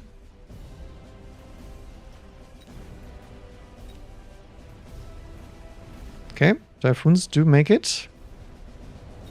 Also farming lots of XP here, which is very nice. Yeah, got 2 levels on the Typhoons. Good stuff. High value oil. Javelin and Factory. He could actually try to Javelin me. Factory. I mean, against steel balls, is it that good, that bad?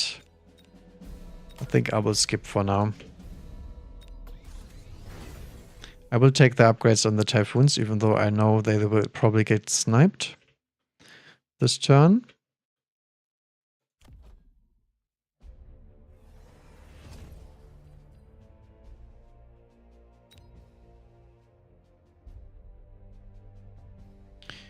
Okay, do we want steel ball levels? Kind of not.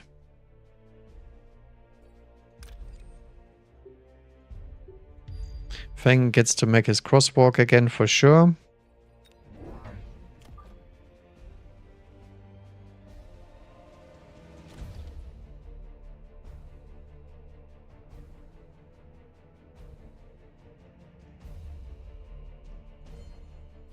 I think I will actually try something different this time. I will go for Mech Rage.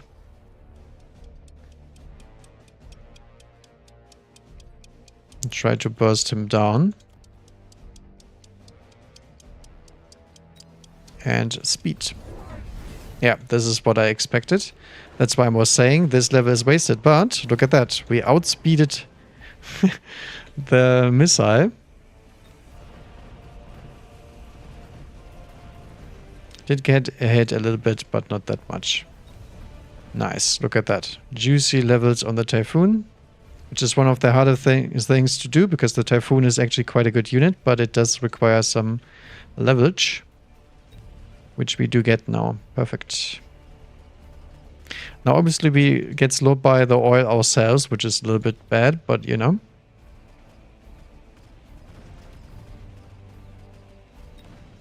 Not much I can do about it, to be fair.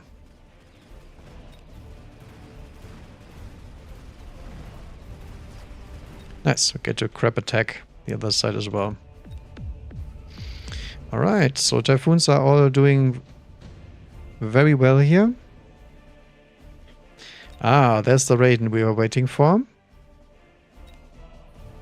And I do believe we will also do so. Because the Raiden is very good on a push like this. When it's backed up by the big Kahuna firepower.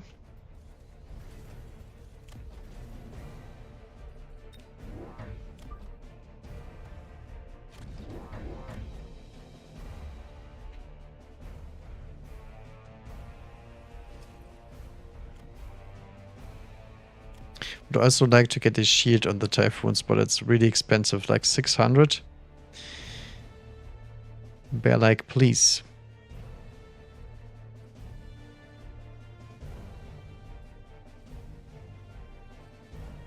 I think I will actually get a second row of fangs here. Just to delay the tower from dying.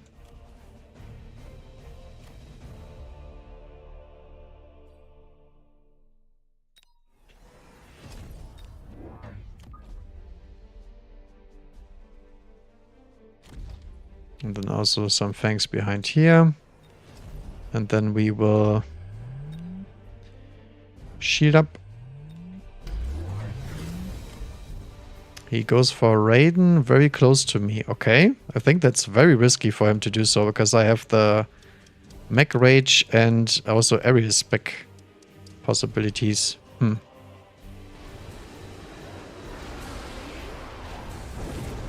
I think that's a little bit weird, but that's okay. We'll see how it pans out. For now, I'm already very pleased that I went with the Raiden, because the Raiden is very, very good into Steel Ball and other Raidens and into the Phantom Race, so he's getting absolutely dumpstered here. There's a hacker showing up here, okay. So Tarantula is meeting its end here by getting hacked.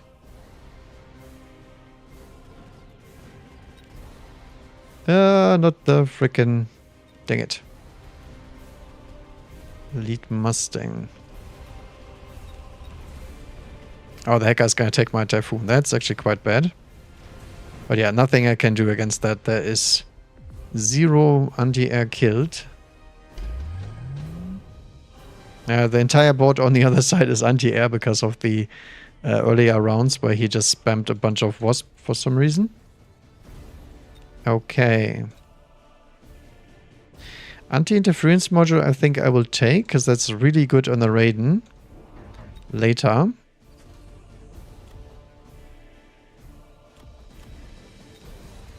I think this is the Typhoon Shield turn.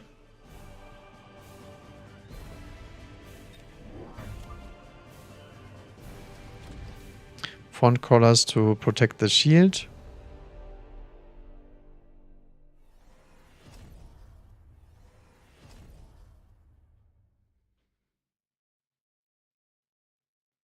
So he's starting to get the Mustangs going, but he doesn't. He didn't even have upgrades last turn, so he's not quite there yet. I think I will attempt to hide a Typhoon back here to delay this tower.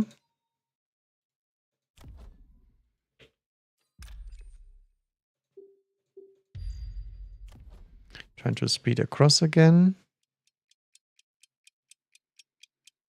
I would like to split some crawlers backwards, but unfortunately it doesn't fit in that corner. So, guess we're not doing that one. Ooh, Photon. Wow, he has Fork and Chain, so he has 90 range on the Raidens. So we can actually outrange him with the Typhoons. That is so funky. So he's going full burst mode and dies immediately to the normal ranged units below ground. Holy smokes. Now that is a play I have never seen before. Because, quite frankly, it's not good. That's why I have not seen it before. Yeah, the hacker is actually really ugly for me. Wow. Level 4 Mustangs. I mean, I can debuff them, just not with the hacker. Yeah, no, the tower debuff is too strong.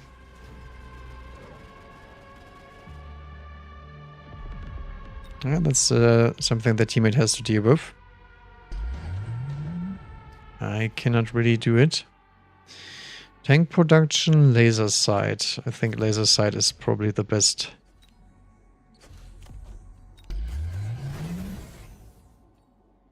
Okay.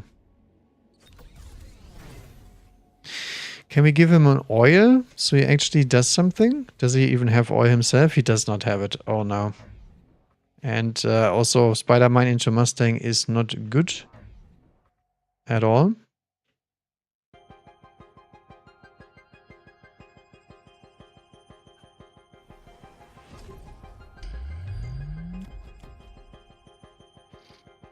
I think I will sell out of those steel bolts. They are a thorn in my side, so to speak.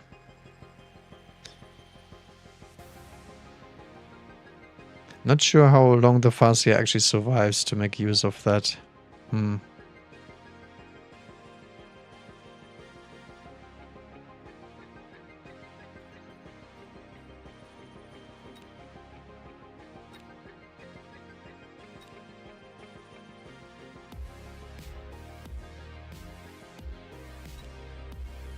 Yeah, I'm not sure what to build here against the threats on the other side. Because quite frankly, my board doesn't really need much else, but... I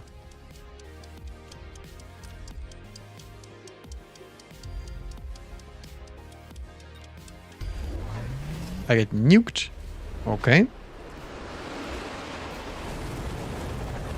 Interesting. But to be fair, at this point it doesn't matter. Because we are not winning or losing this game based on my merits. It's just whether or not the teammate can pull himself up by the bootstraps. And looks like he's getting absolutely toasted. He has nothing on this board that can beat Mustangs. Especially not the Spiders. Spiders are terrible into hackers. And Spider Mines are one of the worst upgrades against both hackers and Mustangs. Because they can get to kill the stuff for free.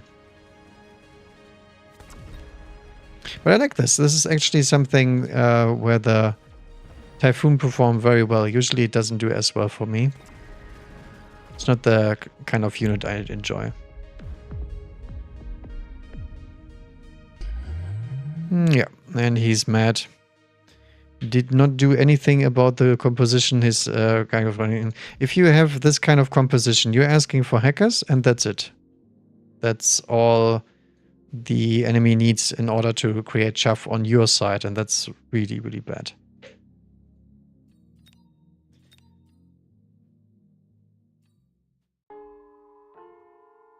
Well, funny enough, the middle was actually safe. Just because there was plenty of oil and I dragged the units away. So if middle is unsecured, it's on his side, and then you just deploy something on the tower, because my tower wasn't dying either. The only reason why it was dying in the first place was because he was losing the entire round anyway. And that is nothing I can prevent. The reason why you don't show a Wasp with early techs is because you get absolutely dumpstered by Mustang, and that's it. And he never even built one unit that does well into the Mustang other than the Tarantula, which gets countered by Hacker, and that was that. Because the Raiden doesn't do anything in that kind of board state. It's immediately dead to any Typhoon, any Mustang. Because he doesn't have the chuff. Get the tunnels. Yeah, there we go. Alright. It was a nice game though. I did enjoy that amplifying spec thing he was going for. I think the Phantom Ray stuff was actually quite scary, but did not really do anything in the end.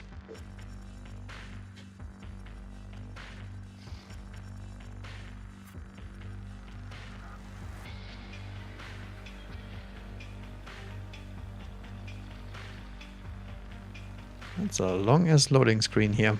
Okay, there we go. I got another giant spec going. I guess that's what we're going for. I mean, Fuzzy spec I have played plenty. I think giant spec it is. Maybe I can get some worms out too. That would be nice. But so far, people have played loads of steel balls and air. Now then, that's not really something I can go worms in. Oh, this is actually a training spec spider. Now, is he gonna go ASIM or not? I think he might, and I will try to play ASIM myself.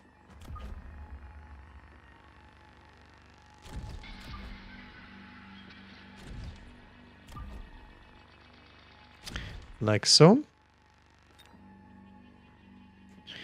And he has Void Eyes and Spider. I guess we do need some fangs in that case.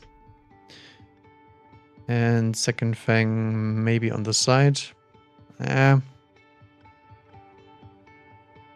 think I will deploy a protection. Okay. So he does go from this side. Oh, what's the Void Eye text? That would be very interesting to me. Shield, suppression, aerial mode, and range. So a very mixed bag of techs. Doesn't run EMP, but can take to the air. Interesting. Spider doesn't have a HE, so it's losing to Crawler. Very nice. I always love it when they do that. It's just terrible teching. Yeah, we guessed the right side, and that means Void Eye still doesn't do anything against the Stormcallers. Just too much firepower. What's happening here? Same deal. Stormcaller supremacy. Elite spec, giant spec, giant spec. Okay, there's a bunch of giants on this map.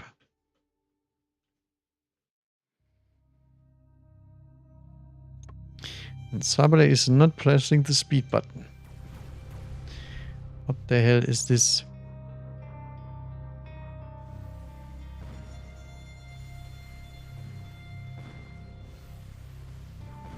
Okay, finally.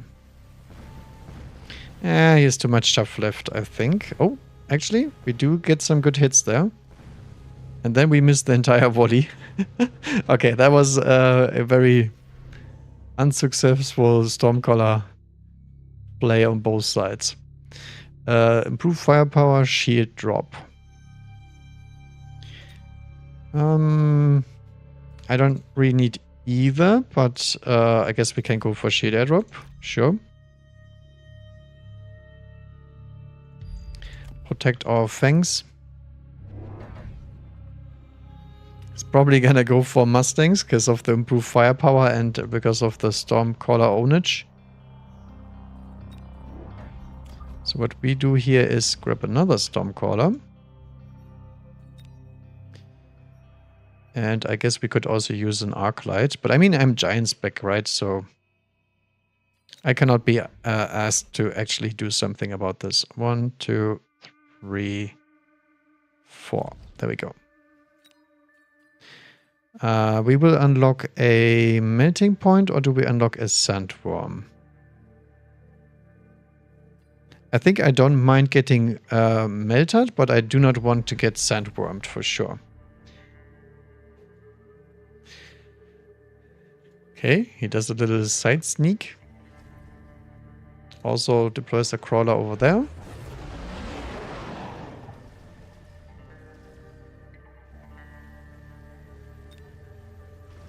Yeah, but some Stormcrawlers still hit the spiders here. That's nice. Because it might actually kill the Void Eyes behind them. Oh, look at that Hero Fang. Can he actually stall for the Stormcrawler? No, he cannot. Okay, never mind. Never mind. It's still good enough. It's defense is defense, right? And I don't think the Void Eyes are long for this world. So the shield is safe, and we are safe, and we didn't deploy a single giant yet. Fits good, man. Alright, what's happening over here? Same thing. Just more sledgehammers. Okay. Extended range fortress. Okay. These late fangs here, those are very dangerous to our Stormcrawler family here. Yeah, we can't hit these two. But I think we are dead to the sledges anyway, right? Oh, maybe? No. But at least I nullify his entire side here. So my teammate may at some point recover.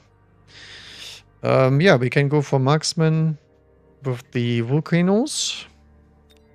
He can go for the wasp for sure, but do we really care? Nah, I don't. I do not. So it's a volcano on duty. Corner marksman. To snap those spiders when the time comes.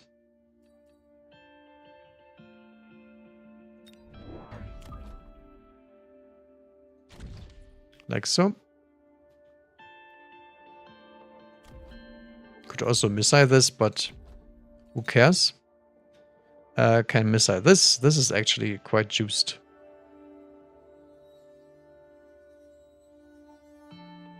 Yeah, sure. I think I like that. Do we have extended range fortress out and about? Yes, we do. But unfortunately, they will die to marksman and Stormcrawler. Who would have guessed? The same thing, he died to every turn because he has no units and no techs, and he loans. Okay, that's not good. Other side is pretty much dead.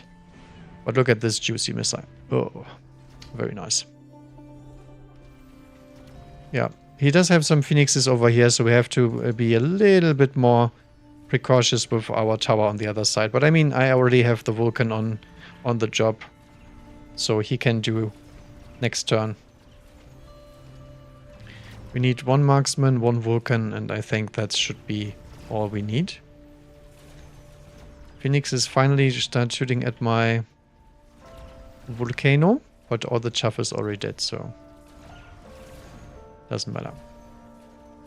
And Void Eye has too much overlap with Phoenix anyway, so it's useless. Ooh, do we get annihilated by crawlers? Not quite. Almost though. Good thing we have that one late chaff deploy.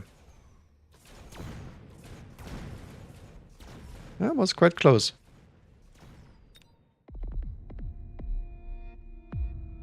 Okay, extended range fortress did survive. Very nice. At least his loan did work for this turn. Efficient giant manufacturing. I mean, I can do it. Will we join as many?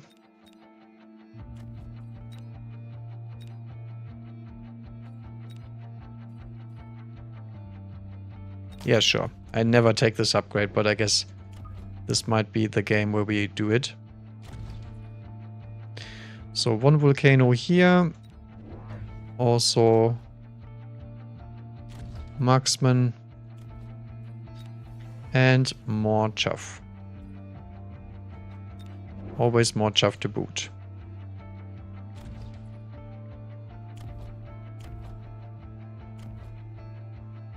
Anything else we need? No,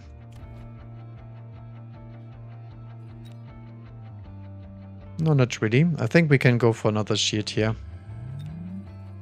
So melting point goes out of the window. Interception, Sabertooth. These people love their interception on units that do not do well with interception. What's wrong with Mustangs? Oh, he also takes an efficient giant manufacturing and doesn't build a single giant because he's too poor this turn from the loan. That's no bueno. I guess the Saber-Teeth gives us a reason to build some more giants. Honestly, I could do with some Raidens, because they do perform quite well into these units. But yeah. Also need Vulcan range here. Also could need some more marksmen. I guess he saved some fangs, thanks to the interception on the Stormcallers. If he believes very hard. I would say it's still copium, but, you know. Oh, the tower debuff. Has ruined his entire family. Oh no, my shield. God damn it.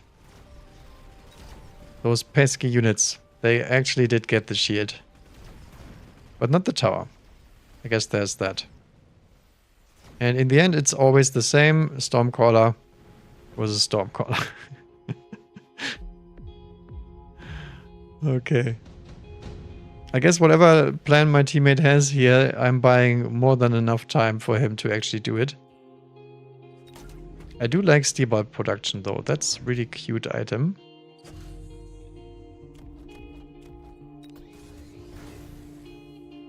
Okay, so we will bust out another Titan this turn for sure. Actually, I cannot take the upgrades, right? Because I do need range on the Vulcans for sure. So range on Volcano.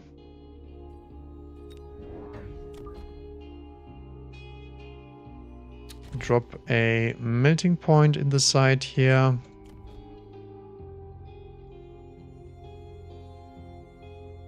What else do we deploy? Could do another marksman most likely.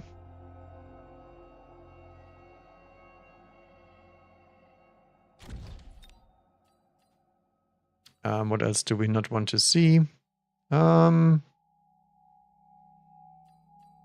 fine with Raiden. I think Overlord is probably not something I would want to have on my face.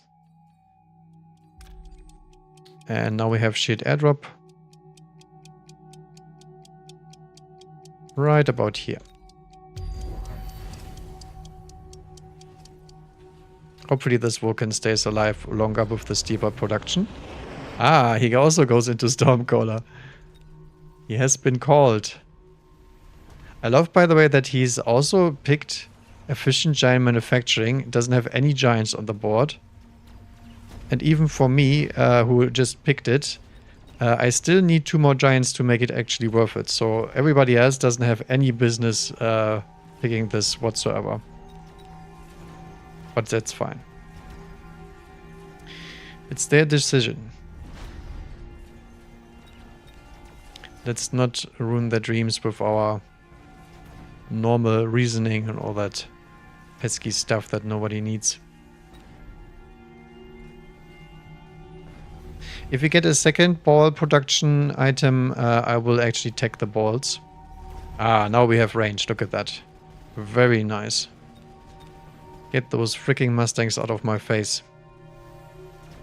Ah. And the Vulcan actually does kind of No, he does not win. Okay. And in the end, the bigger Stormcaller always wins. Okay, okay, okay. I see how it is. There's a bunch of air cheese that is available, and we do not need any of them, so I guess we ignore it.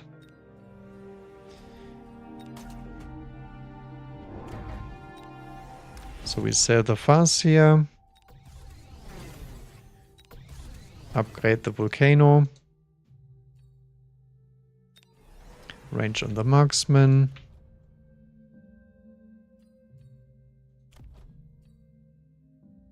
I think I will just deploy more Marksmen. Because we are lacking a little bit of damage there. And I don't think it was the Chaff Clear that was the issue. I don't believe so.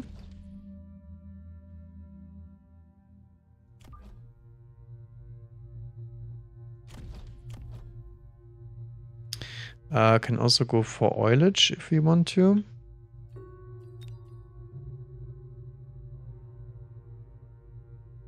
I think I will try to get away with Sneaky Interceptor.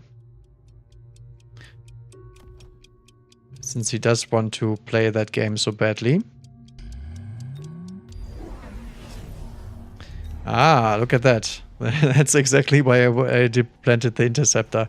Because I could smell the cheese coming in. The cheddar. The airborne cheddar.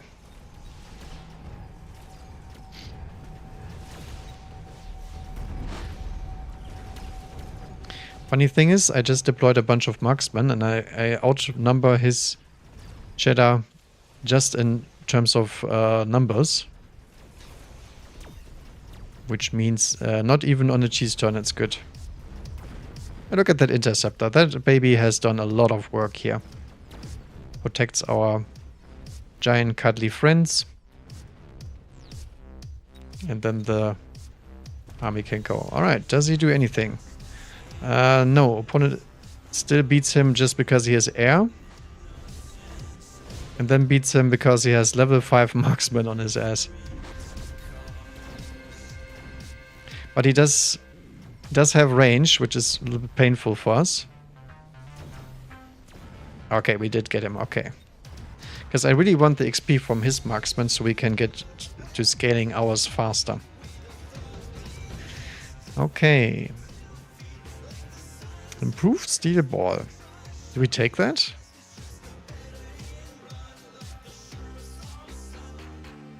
Because we produce it for free? I think that's a little bit too cheesy, even for me. Nah. Yeah, I think it's time for Elite Marksman even.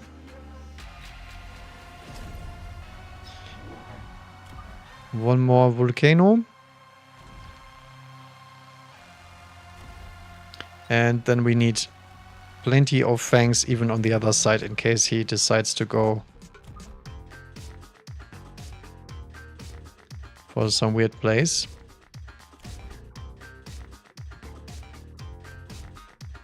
I mean, the medic point is doing fine. He doesn't need any upgrades, I don't think.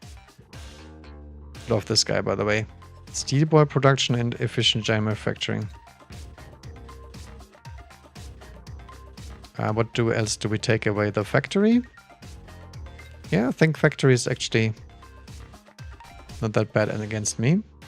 Do we loan this turn? I mean, nobody has even oiled at all.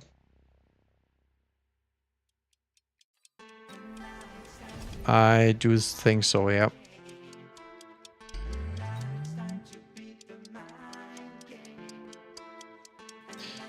Could actually... No, we can't because of the freaking saber.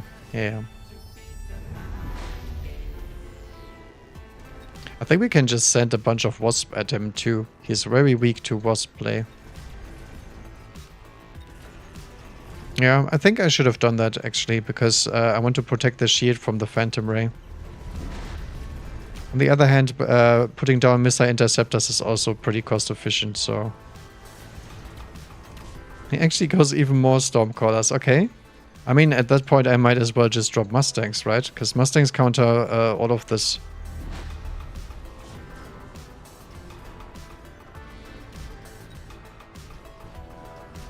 Did I get temp range? I did not. Wow.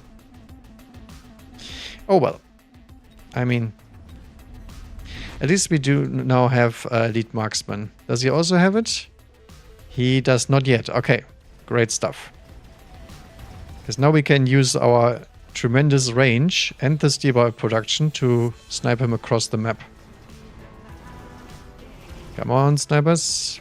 You can do it. Nice. There we go. Outscaled and outsmarted. This time he's not gonna tank me. This is basically a crossover the map 1 versus 1 versus the other guy. Pretty much. Not doing anything else here. Okay, improve firepower. Kind of don't need that, but I guess so.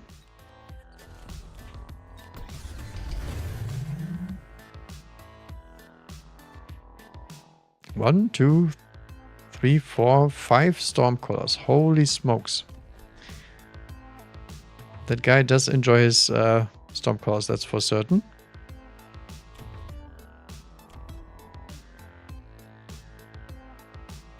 Can I do some oiling for the other dude here? Maybe.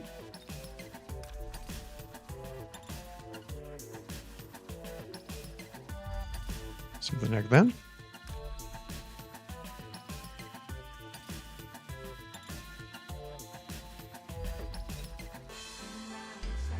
Okay. Time for serious business.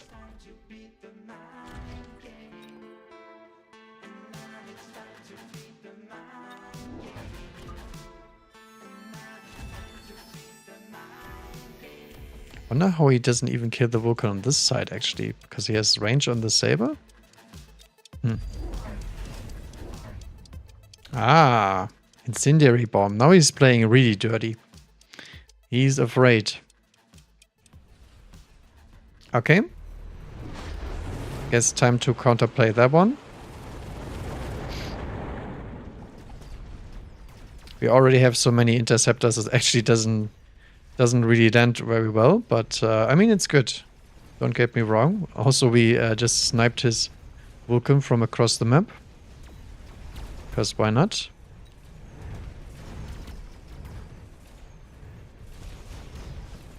Yeah, he's doing much better now because he doesn't have 10 bazillion fangs to kill afterwards. But it's still a one-turn play pretty much, because I can deploy Chuff in the middle and that's it. And he still does not make it. Yep. I did actually lose one interceptor? Yeah, I did.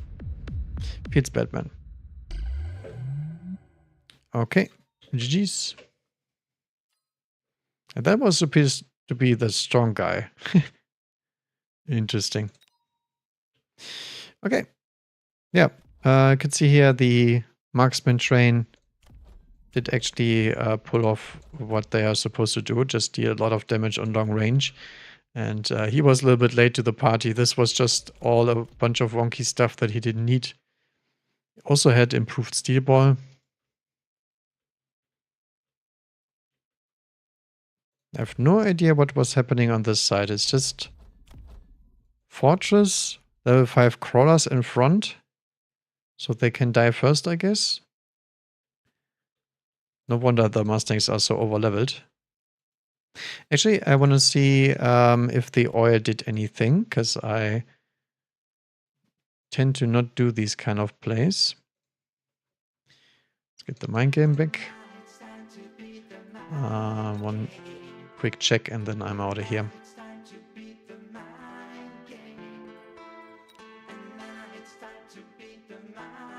Who would have thought? As soon as I'm farther away from the ally, everything goes better because I have more time to counteract his entire army and not get wasted. immediately. All right, let's take a look.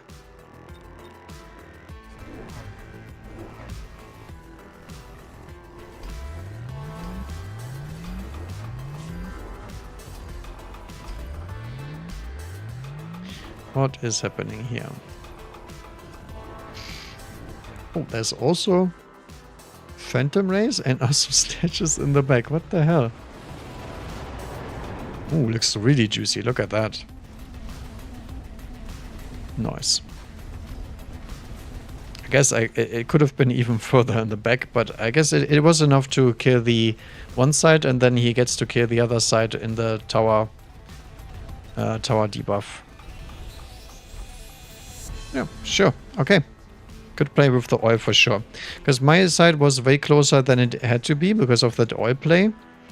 But, I mean, I didn't even need the oil in the first place. So, since he was losing pretty much every turn, that was a very good play in order to leverage our advantage. And we had enough stuff to finish anyway. It was just a one-turn thing. Okay. All right. Thank you guys for watching. I hope you did enjoy. If you did, feel free to subscribe. I'll be back streaming every week pretty much, and there's also gonna be other videos, occasional or not. And see you guys next time. Bye bye.